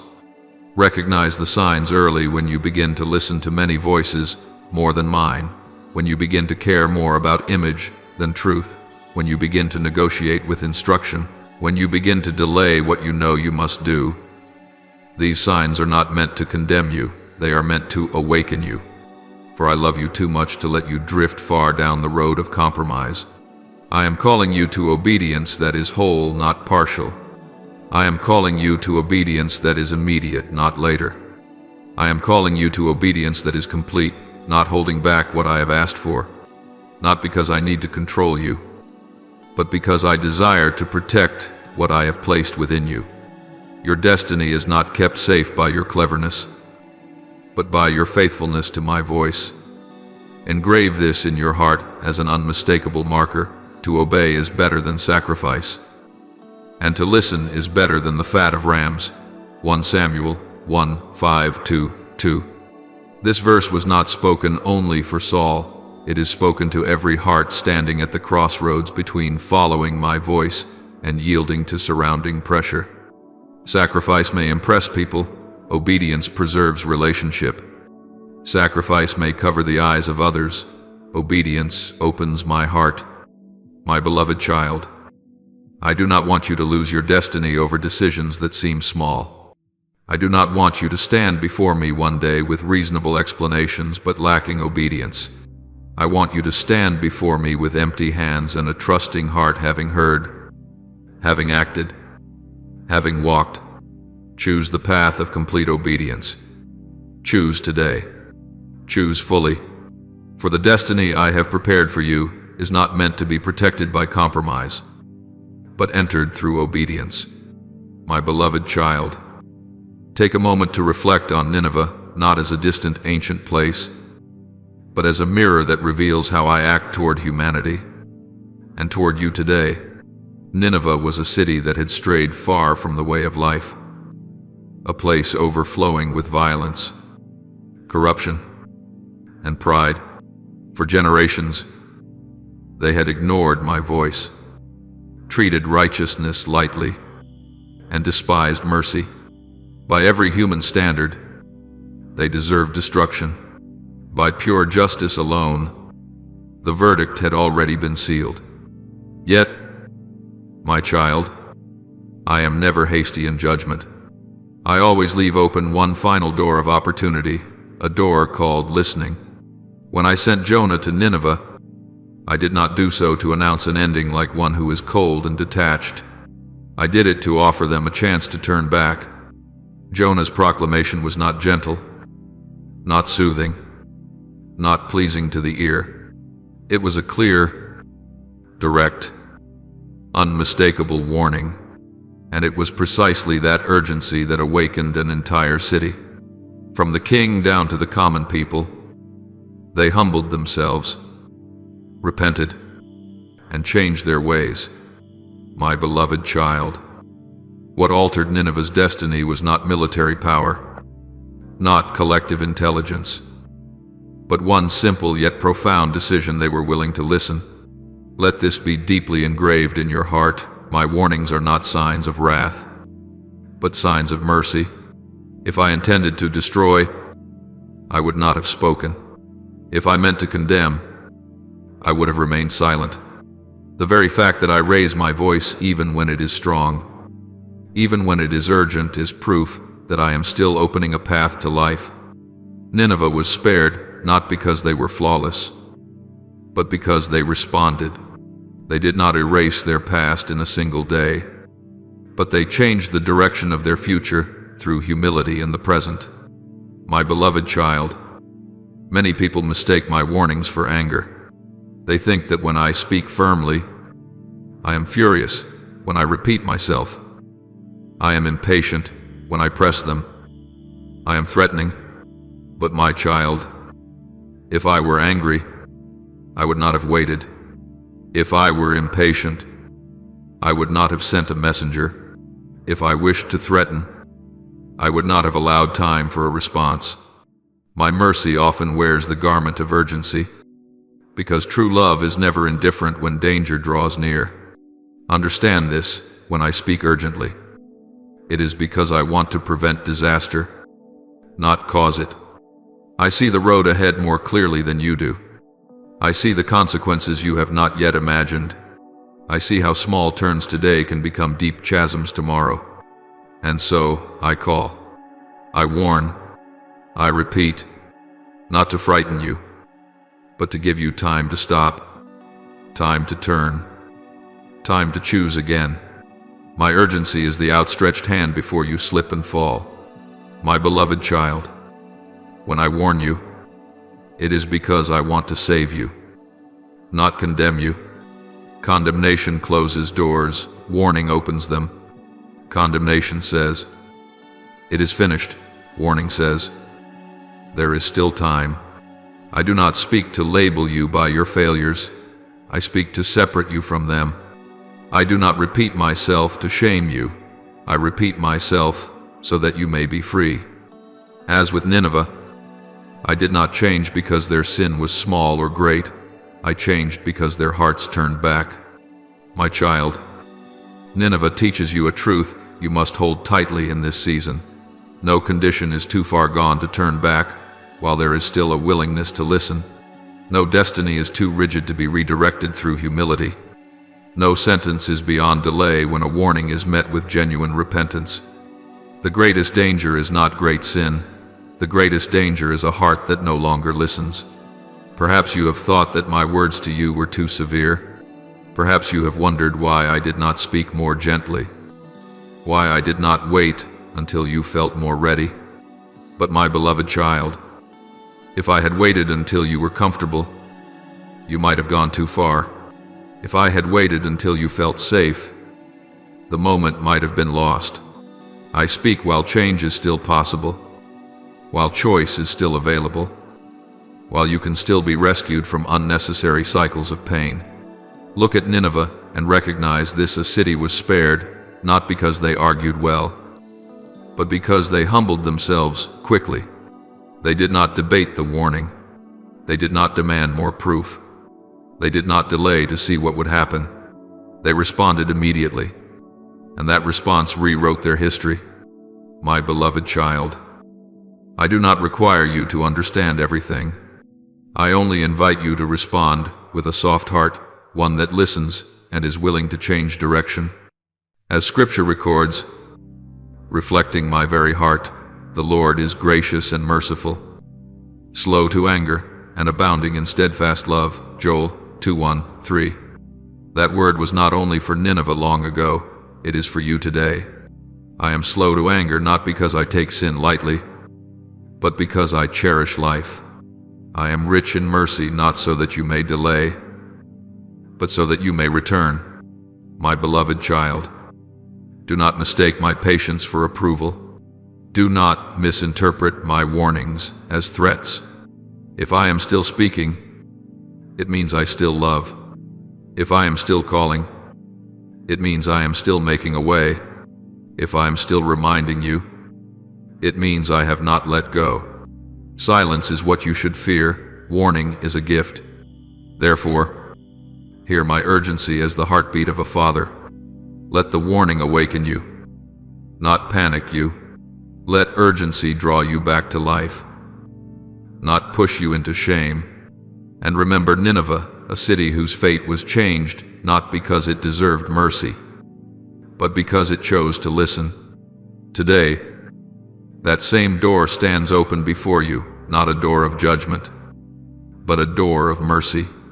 My beloved child, I show you all these stories not so that you may pile up more knowledge in your mind, nor so that you may compare yourself with those who came before you. I reveal them for a reason, both simple and profound, so that you may live. True life does not come from knowing much, but from listening rightly. Those who know how to listen do not merely survive from day to day, they walk with light to guide their path. Those who know how to obey do not merely avoid disaster, they discover grace that has been waiting for them all along. Those who respond to warnings are not swept away by circumstances, they walk within a destiny that has already been set in place. But those who ignore me, even if they continue moving forward, suffer loss, not because I desire it, but because they have chosen blindness. My beloved child, I love you too deeply to allow you to repeat the mistakes of those who went before you without learning from them. I do not recount history to condemn, I recount it to protect. I do not recall collapses to sow fear. I recall them so that you do not have to pay the price others paid.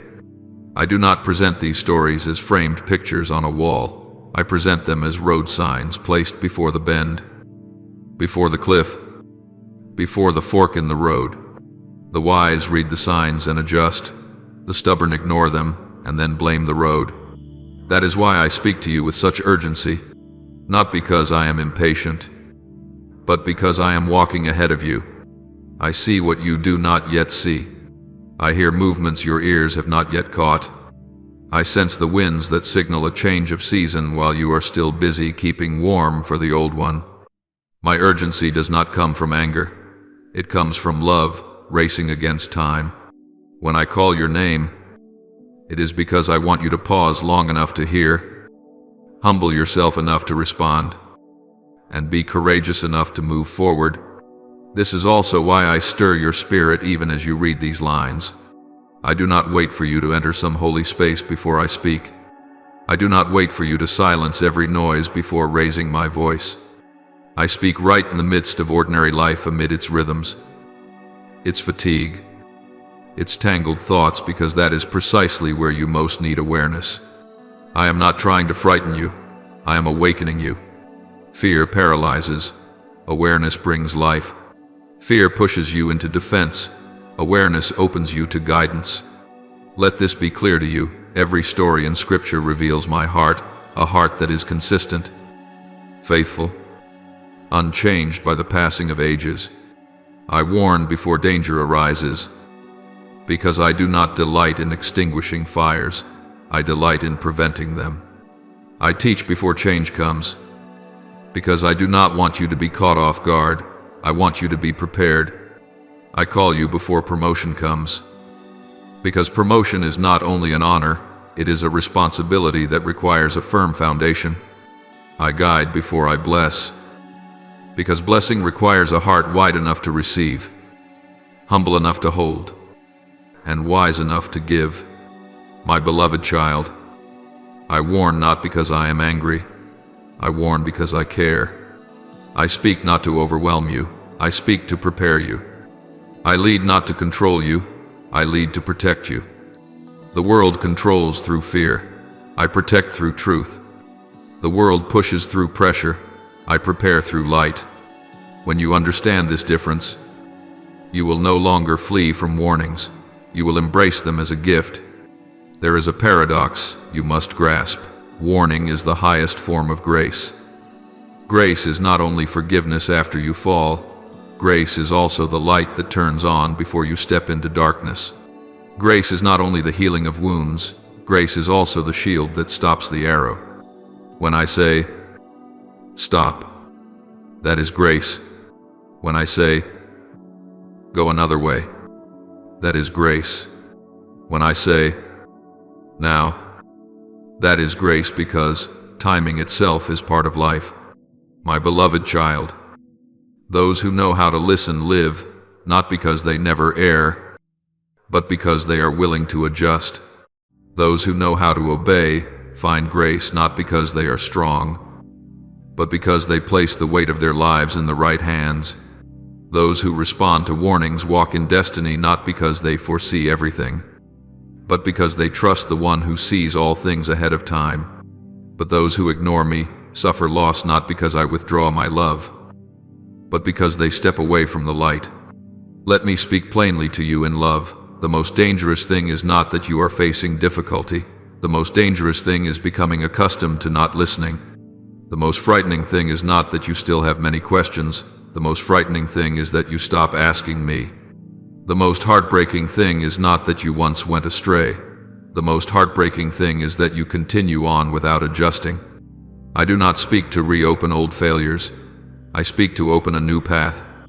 My beloved child, the preparation I am working within you is not loud, but it is deep. I am aligning your heart so you can hear more clearly.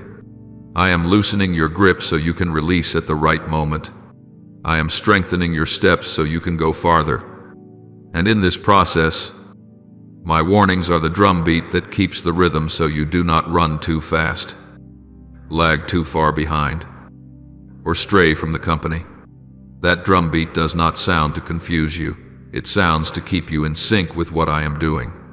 Believe this, I never call without preparing. I never prepare without protecting. I never protect without loving. And I never love while remaining silent in the face of danger. When you hear my urgent voice, understand that you are standing at a crucial intersection where a small choice can open into a great season. I want you to enter that season with eyes open, ears open, and heart open. My beloved child, I call you by name because I know you. I know your heartbeat, your fears, your dreams, and even the things you have not yet dared to name. I stir your spirit not to unsettle you, but to make you alive. True life is not noisy, it is awake. True life is not showy, it is steady. And you are being invited into that life not by your own strength, but through listening and obedience. So pause for a moment, place your hand upon your choices and ask, whom am I listening to? Look at your impulses and ask, where is this leading me? Let my word become your standard, not fleeting emotion, not surrounding pressure. When you do, you will discover this: I do not take away your freedom, I restore true freedom. I do not shrink your life, I expand it. I do not frighten you, I awaken you. Oh, my beloved child, I have spoken, and I will continue to speak until love completes its purpose within you. Listen, that you may live. Obey, that you may find grace. Respond, that you may walk in destiny. And trust, this every warning you hear today is a step of protection for tomorrow, a preparation for blessing, and a mark of love that never gives up. My beloved child, I am doing a work in your life right now that is both exceedingly gentle and profoundly powerful. I am not merely repairing what was broken, I am equipping you so that you do not have to return to old cycles. The wisdom I give you is not meant to make you proud that you have figured things out, but to cause you to walk differently. True wisdom is not only recognizing what is wrong after the price has been paid. True wisdom recognizes the turn before your foot ever steps onto it. I am placing within you the ability to see beyond fleeting emotions, beyond the pressure of circumstances, beyond the urgency driven by fear.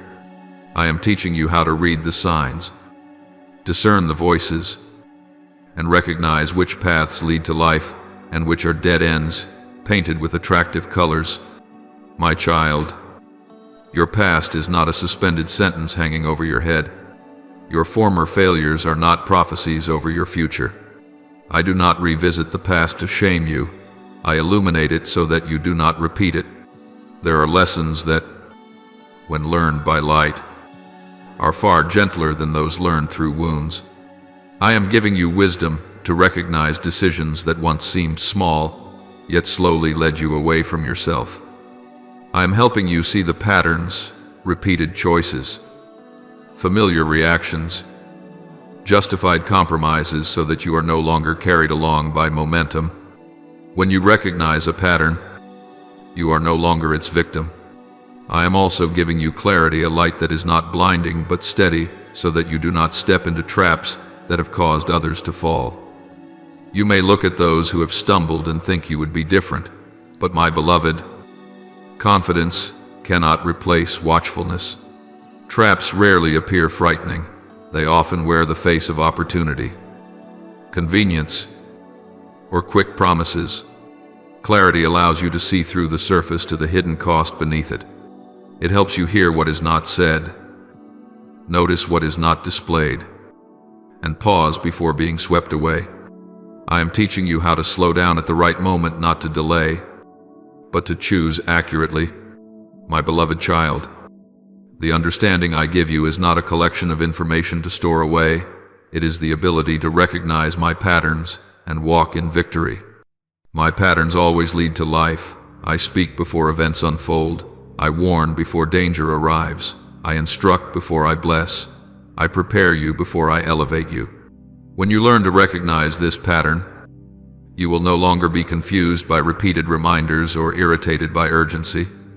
You will understand that this rhythm is the rhythm of love protecting you, There are times when you wonder why I do not speak in a gentler way, or why I do not simply let you experience things and learn afterward.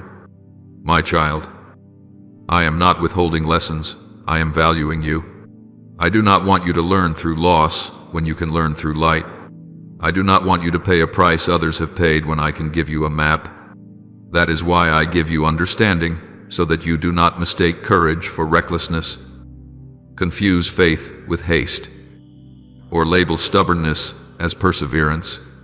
Beloved, this is your time, not because you have done enough, but because I have prepared enough, not because everything is perfect, but because you have been equipped to walk forward.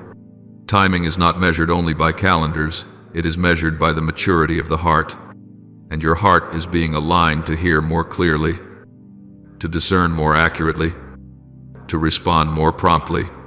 You may feel something stirring within you, not pressure, but alertness. That is a sign of timing. This is also your calling, not a call to run faster than others, but to walk more faithfully as yourself.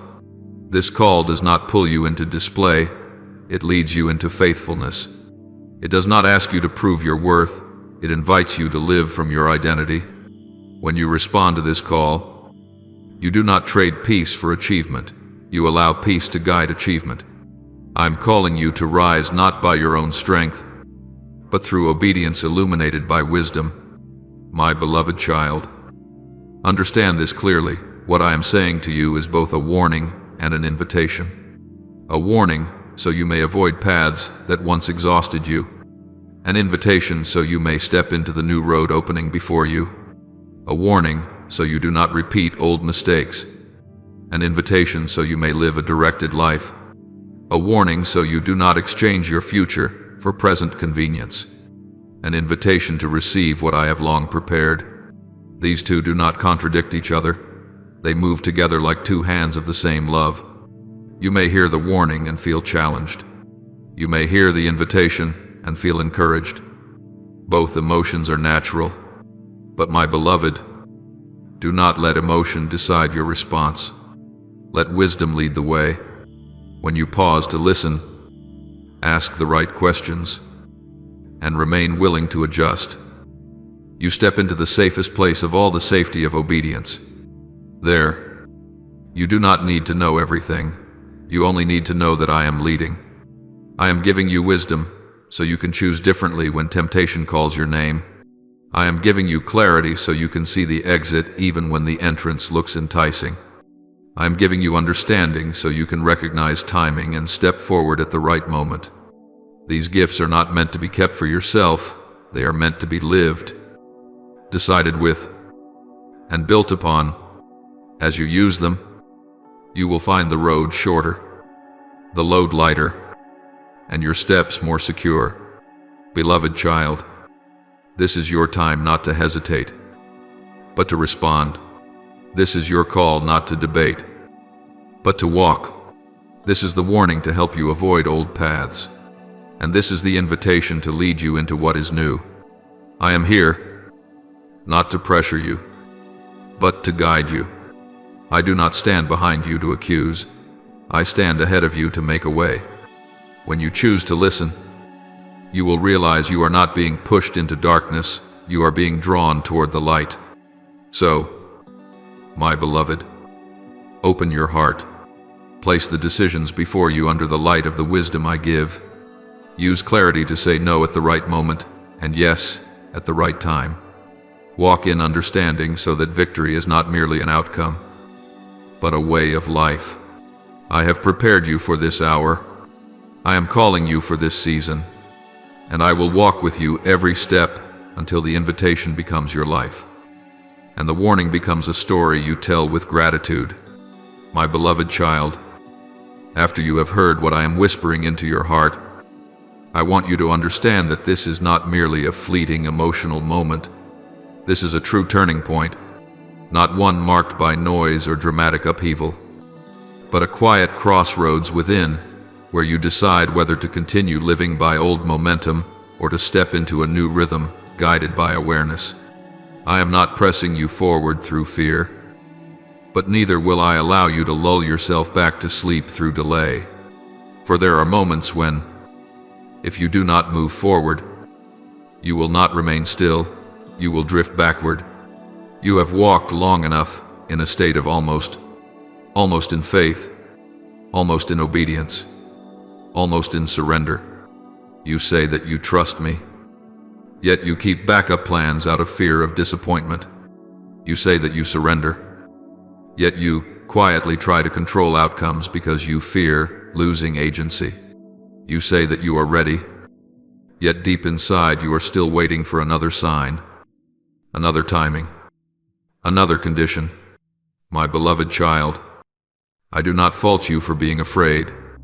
I simply do not want fear to continue ruling over you. I am leading you out of a season of living by reaction and into a season of living by choice. Before, you reacted to circumstances when things were good. You felt at ease when things went wrong. You became unsettled.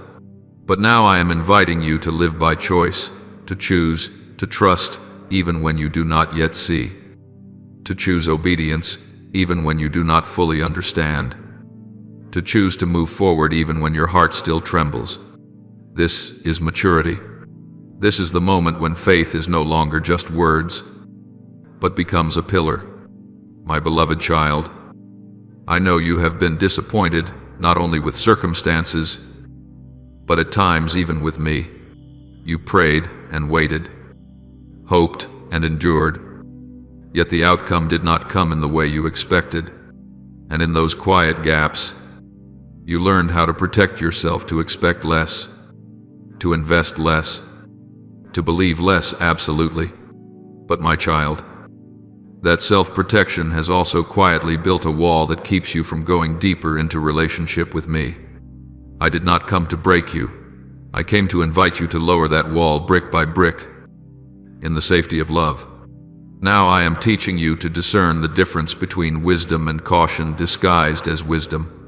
Wisdom leads you into life. Disguised caution keeps you trapped in a false sense of safety. Wisdom helps you pause at the right moment to listen. Disguised caution causes you to stop indefinitely out of fear of being wrong. I do not call you to walk blindly, but neither do I call you to stand still until everything feels certain. Faith always requires a step, not a reckless one, but a trusting one. My beloved child, in this season I am exposing the motives within your heart, not to condemn, but to purify. There are things you have done out of fear of abandonment, choices you have made to gain approval, paths you have taken because you thought they were what I wanted, when in truth, they were what you wanted me to approve. I do not reveal these things to shame you. I reveal them to free you, so you are no longer driven by unseen motives you yourself have never named. I am teaching you how to live honestly before me, not to live correctly, but to live truthfully. Truthful with your questions, truthful with your weariness, truthful with your longings and even your hesitations. I do not need you to perform perfect faith. I need you to place an honest heart into my hands. From there, I will build you not according to the image you desire, but according to the identity I placed within you from the beginning. My beloved child, there are doors about to open before you, but you will not be able to carry all your old baggage with you. Not because I am withholding, but because the road ahead requires lightness. There are thoughts you must release, attachments you must untangle, old promises not from me that you must return. I know letting go is not easy, especially when you have leaned on these things for a sense of safety. But my child, true safety does not come from holding tightly. It comes from standing where I am leading you. I am also training you in a new kind of steadfastness, not rigid steadfastness, but steadfastness rooted in listening. Steadfast enough not to turn back when the path grows quiet. Steadfast enough not to doubt when the process feels slow. Steadfast enough not to compare your journey with another's, for each person has a different rhythm, a different timing, a different responsibility. When you compare, gratitude slips away. When you listen attentively, Peace remains. My beloved child, I do not promise that the road ahead will be free of trials, but I do promise that you will not walk alone. Each challenge will not come to destroy you, but to reveal what is guiding you. If fear leads, the trial will make you shrink. If my voice leads, the trial will make you steadier. And through each moment, you will discover this: you are not as weak as you think, and I am closer than you imagine. Now, I invite you into a new habit, a habit of listening before reacting, of asking before deciding, and of resting before exhaustion sets in. This is not wasted slowness, it is a reordering of rhythm so that you can go farther. I do not want you merely to achieve the right outcomes. I want you to become the person I have called. Achievements may come and go, but an identity formed in obedience will stand through every season. My beloved child, let what I am doing within you today become the foundation for tomorrow. Do not rush to see results. Do not anxiously measure progress. Pay attention to the inner changes. Your heart is becoming softer, your ears more attentive, your steps more secure. These are signs of life growing within you, and that life will soon manifest outwardly in the right way, at the right time. I remind you so you do not forget, I did not call you to return to the past, but to step out of it. I did not call you to patch up an old life, but to enter a new one. I did not call you because you are perfect, but because you are willing to be transformed. And it is this willingness that I cherish and nurture within you. My beloved child, keep walking. No need for noise. No need to prove anything. No need to rush. Simply remain faithful in each small choice, each quiet decision, each moment you choose to listen to me rather than to fear. I am here, going before you, walking with you, and working within you. This season is opening. The path is becoming clear, and you, yes, you are being prepared to step into something greater, deeper, and more real than ever before. My beloved child, as you continue to walk through this process, I want you to understand that true transformation is not as loud as you once imagined. It does not always arrive with surging emotions or dramatic outward signs. Most of the time, transformation unfolds in silence, where old thoughts gradually lose their authority, where familiar reflexes no longer control you, where you begin to pause before speaking, before deciding, before reacting. This is not weakness, it is the sign of an inner life being reordered. I am teaching you to live from the inside out, rather than allowing external things to pull you along. You have grown accustomed to measuring progress by speed. But my child, speed is not the measure of rightness.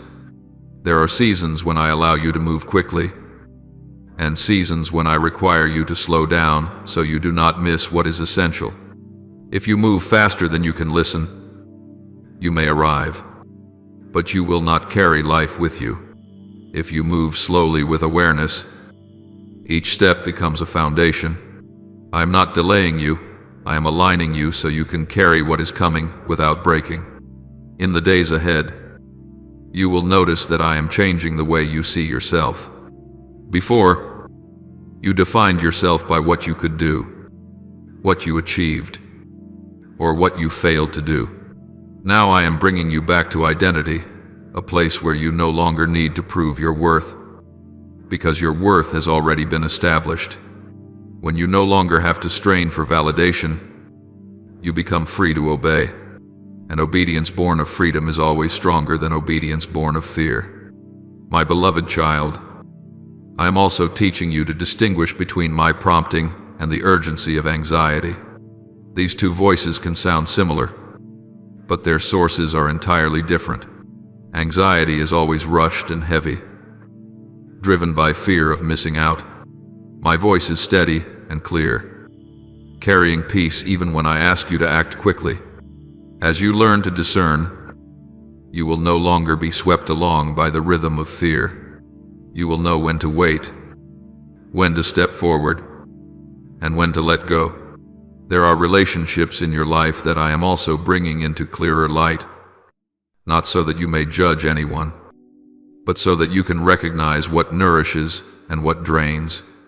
I do not call you to live in isolation, but neither do I call you to carry burdens that were never assigned to you. As you step into a new season, some connections will naturally change, not because someone has become worse, but because the rhythm has shifted. Learn to receive these changes with gratitude rather than guilt or fear. My beloved child, I am inviting you into a new kind of courage, not the courage to confront, but the courage to be honest. Honest with me, honest with yourself, honest about your limits, your longings, and even the things you are not yet ready for. I do not build you through pretense. I build you through truth placed within love. When you dare to say, I don't know, I will teach you. When you dare to say, I am tired, I will give you rest. When you dare to say, I am afraid, I will draw even closer. In this process, you may feel as though you are losing certain older versions of yourself. Familiar reactions no longer feel comfortable. Old patterns of thinking no longer fit. My child, this is not loss, it is shedding. I am not taking away anything essential. I am simply removing layers that have completed their purpose. Beneath them, you will find a person who is lighter, clearer, and freer to love, to trust, and to walk forward. I am also teaching you how to be patient with yourself. You have often been harsh, blaming yourself for not arriving yet, comparing yourself when others seem to move faster, forcing yourself to be fine even when you have not healed. My beloved child, patience with yourself does not slow you down, it makes you enduring. When you allow the process to unfold at its proper pace, you will not abandon it halfway through. I am not in a hurry with you. I do not measure you by the milestones the world sets. I measure you by faithfulness in each day. There will be moments when you do not feel me near. Do not rush to conclude that I have gone far away. Feelings are not the measure of presence. There are seasons when I work so deeply that the surface becomes quiet. Like a seed in the soil, no outward sign. Yet life is forming. If you remain patient, you will see the sprout emerge at the appointed time. And when it does, you will know that every silent day had meaning. My beloved child, I am teaching you to live with open hands, open to receive, but also open to give.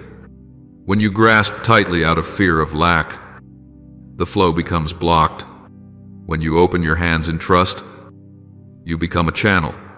This applies not only to material things, but also to time, energy, and love.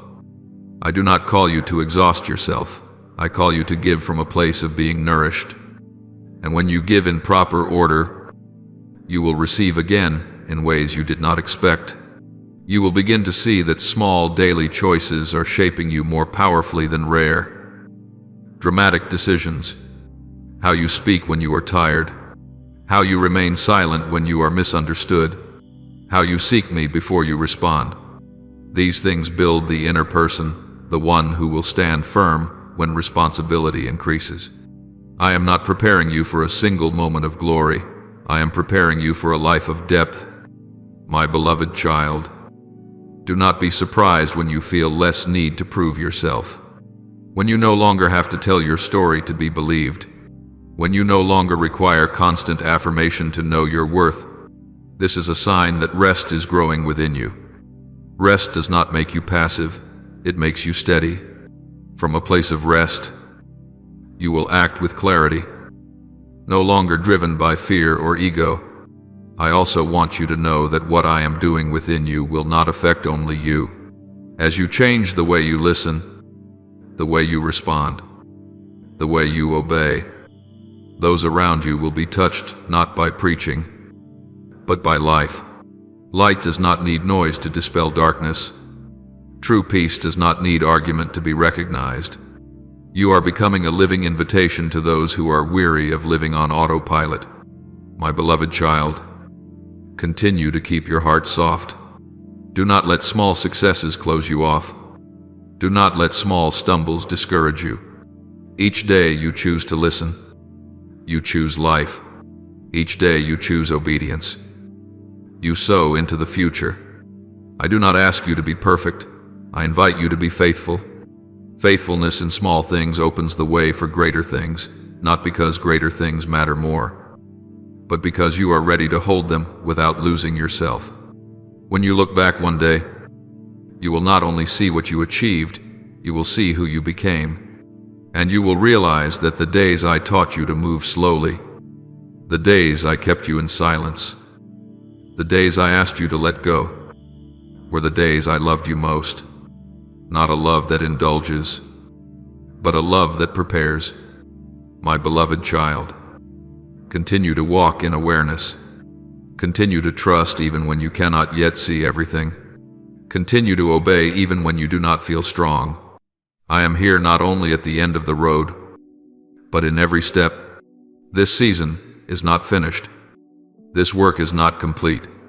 And you, yes, you are becoming the very person I saw from the beginning, one who listens, who trusts, who walks forward, and who lives fully in the light of love. My beloved child, I want you to understand that the journey you are walking is not a repetition of old cycles, but the opening of a new depth. I am not bringing you back to familiar places so you can do everything exactly as before. I am leading you through them with different eyes, a different heart, and a different foundation. What you have lived through has not been erased, but its power over you is being broken. You are no longer someone shaped by circumstances. You are becoming someone guided from within. There will be days when you notice that you no longer react the way you once did. Things that used to unsettle you now simply quiet you.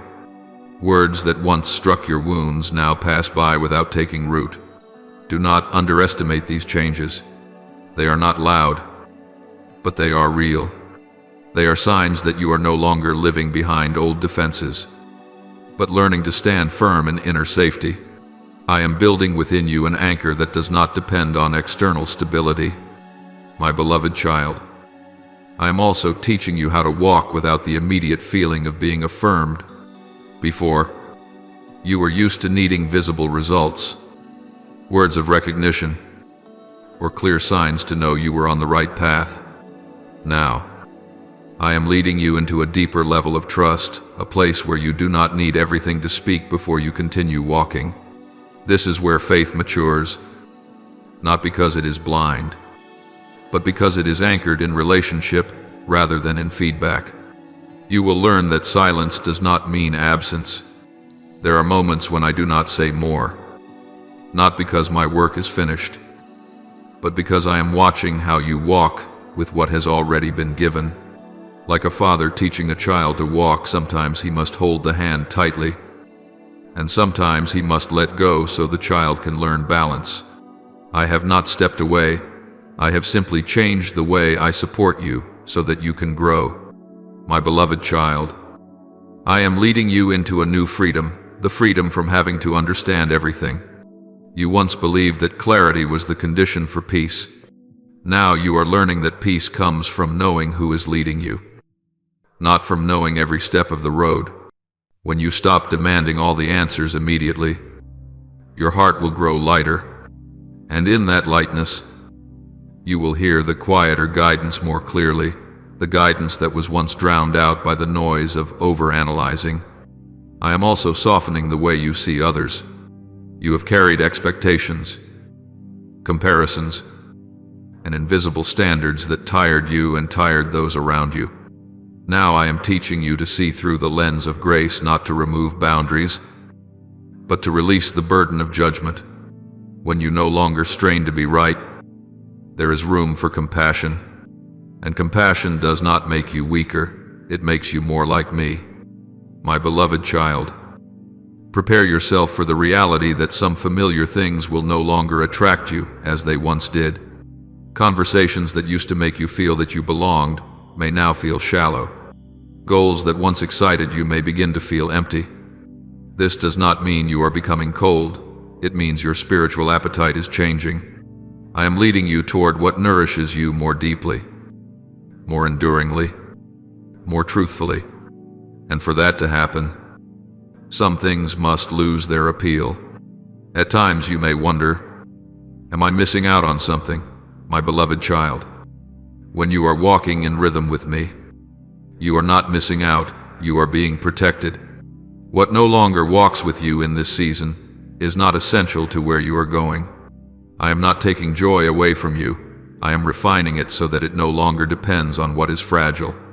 Joy that rests in identity will outlast joy that comes from temporary stimulation. I also want you to know that your faithfulness in small things is forming a foundation you cannot yet fully see. The evenings when you choose rest instead of proving yourself, the moments when you choose silence instead of argument, the decisions when you choose to ask rather than rush, these things are shaping you for greater responsibilities. I do not entrust weighty matters to an inner life that is not yet ordered. I order the inner life before I entrust the weight. My beloved child, do not be afraid when you appear to be less in the eyes of others, less talkative, less reactive, less hurried. This is not shrinkage, it is focus. When you are no longer scattered, your strength gathers. And when your strength gathers, you will have enough to stand when standing is required, and enough to move forward when moving is required. I do not need you to impress. I need you to endure. In this season, I am also teaching you how to receive correction without confusing it with rejection. When I adjust you, it is not because you lack value, but because you carry greater potential. A potter reshapes a vessel not because he despises it, but because he sees it can hold more. Do not resist adjustment through self-defense. Receive it through trust.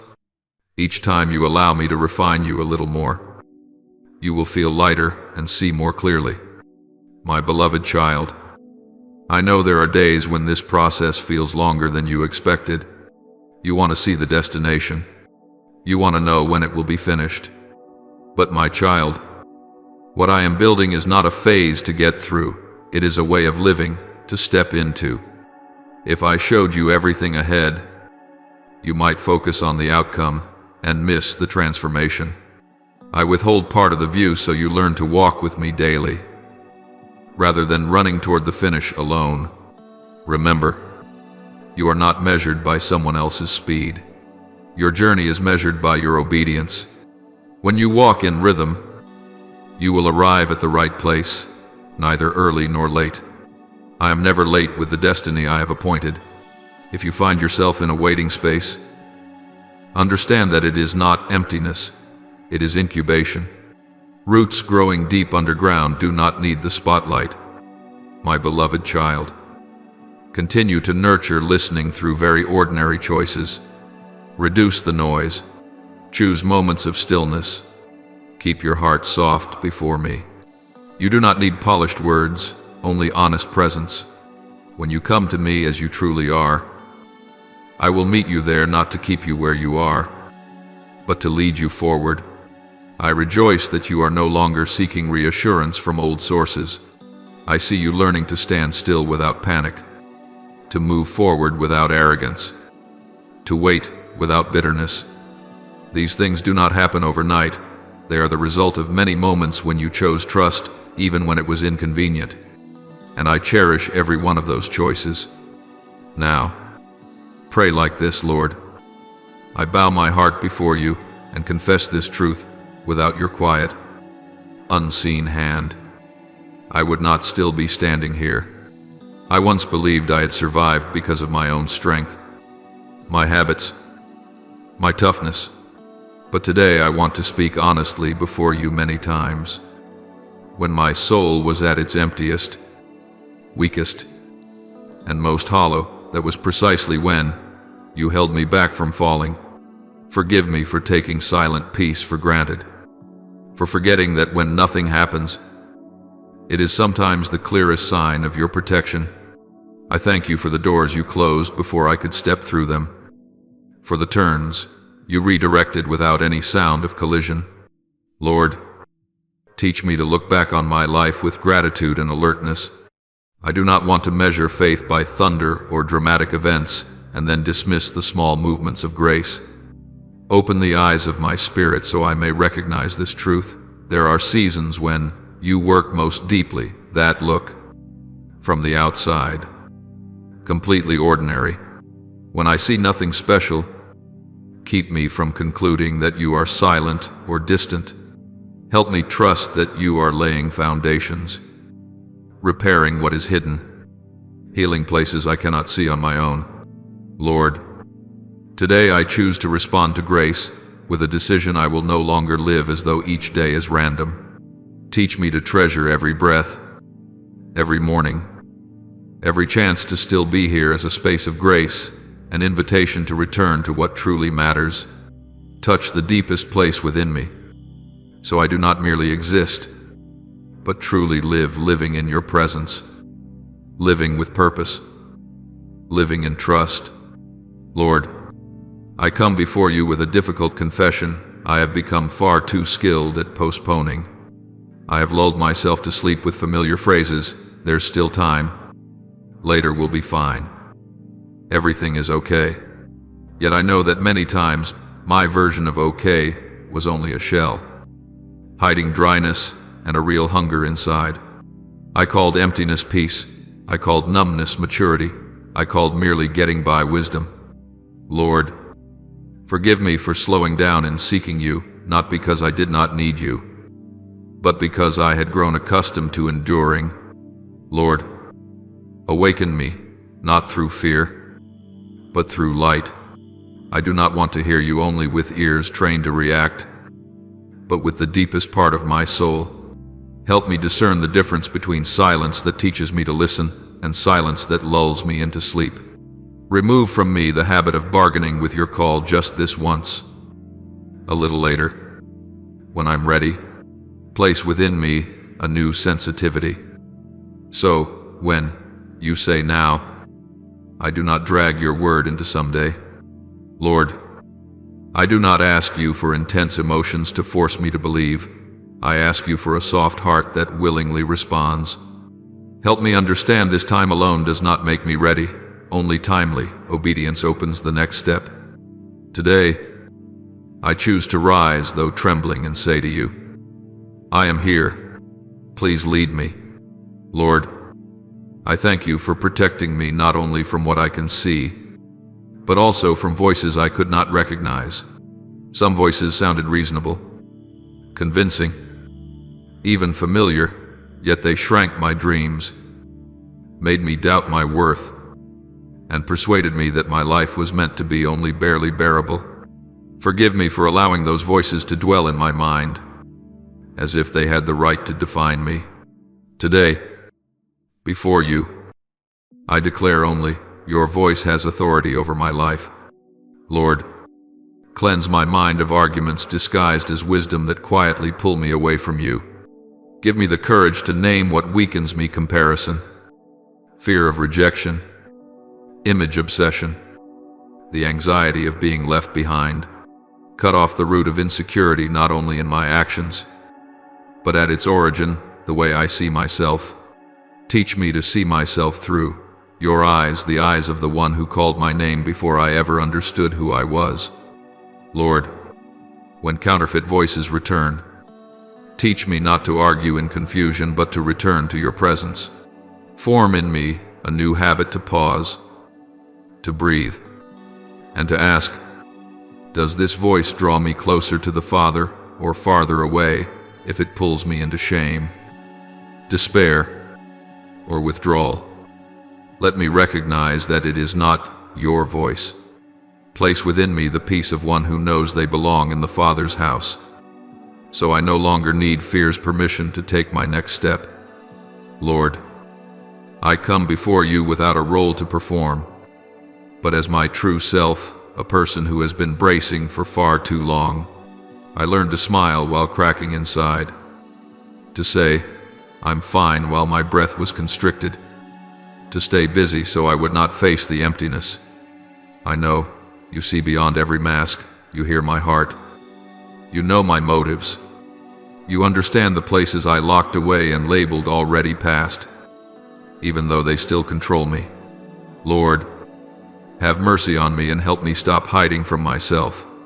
Lord, I choose to step into the identity you have written. I am loved, chosen, entrusted. Rescue me from the invisible cage formed by others' words, painful memories, and distorted lessons drawn from wounds. Break the patterns I built in the name of safety, patterns that have made my life smaller. I do not want to live by fear's distorted version of reality. I want to live by the truth of life. Lord, teach me the difference between control and peace. I confess that I clung tightly to timelines, outcomes, and scripts and called it surrender. Today, I set them down.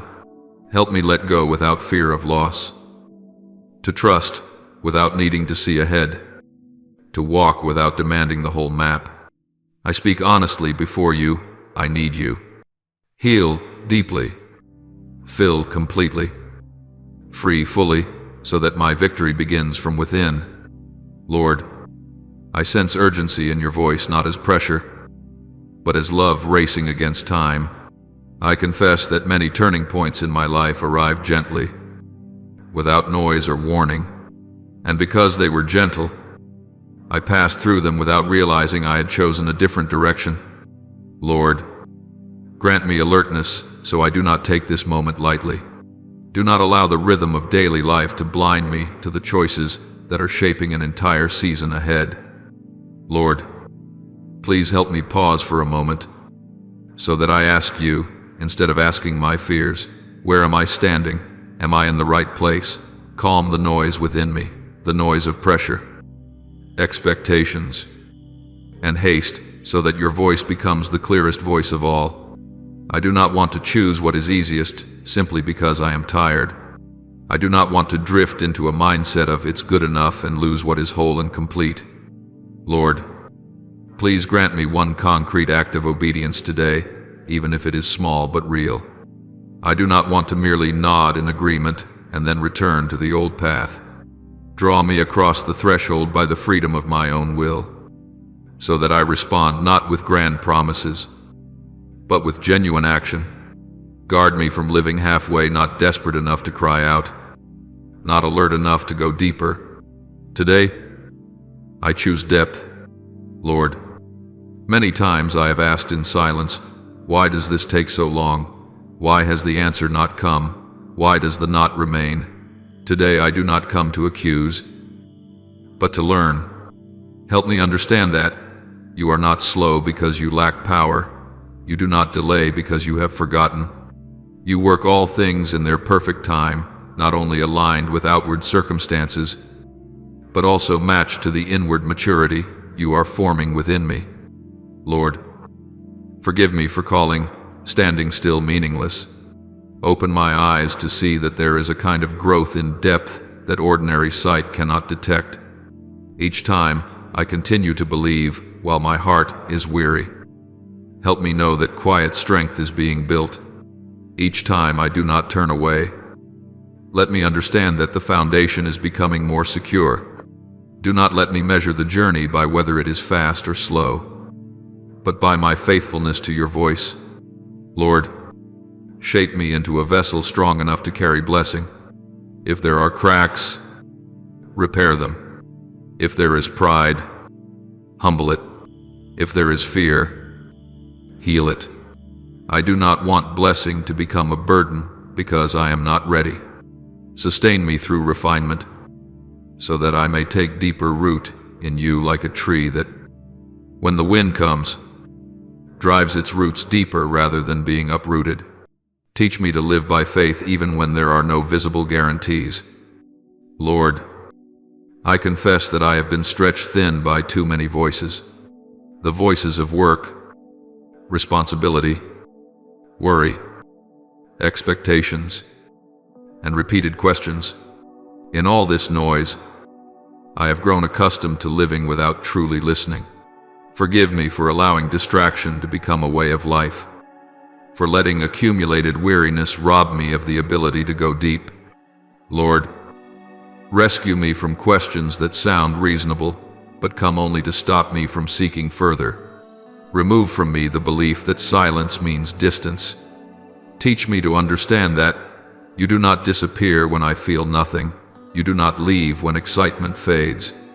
Train me to hear your whisper, the voice that does not compete with noise, but pierces straight through it.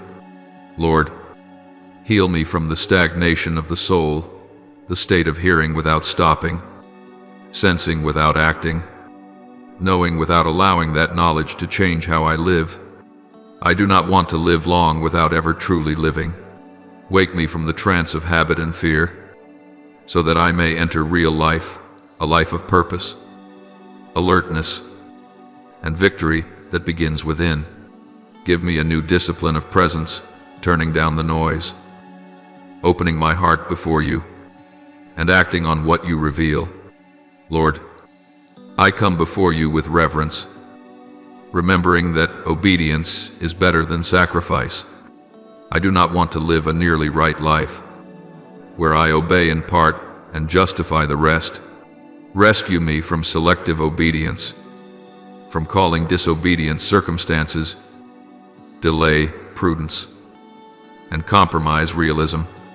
Lord, place within me a whole heart, not flawless and detached, but sincere and ready to respond. Lord, show me the small signs that pull me back into old ruts when I begin listening to more voices than yours, when I care more about image than truth, when I negotiate with your instruction, when I say later to what I know I must do. Help me stop in time, before small compromises erode a great destiny. I do not want to lose what you have placed within me simply because I fear being misunderstood or losing human approval. Lord, also deliver me from unnecessary detours, the paths I have walked too many times. Give me the courage to follow your guidance the moment you speak, even when my reasoning cannot yet see the whole picture. Teach me to trust you with all my heart and not lean on my own understanding. I offer to you the small things I have: my time, my attention, my obedience, so that you may turn them into a new flow of life. Lord, lead me on the straight path of obedience, lighter, healthier, and full of purpose. I offer this prayer in the holy name of Jesus Christ. Amen. Don't forget to subscribe and turn on notifications so that together we can build a strong and growing community of faith.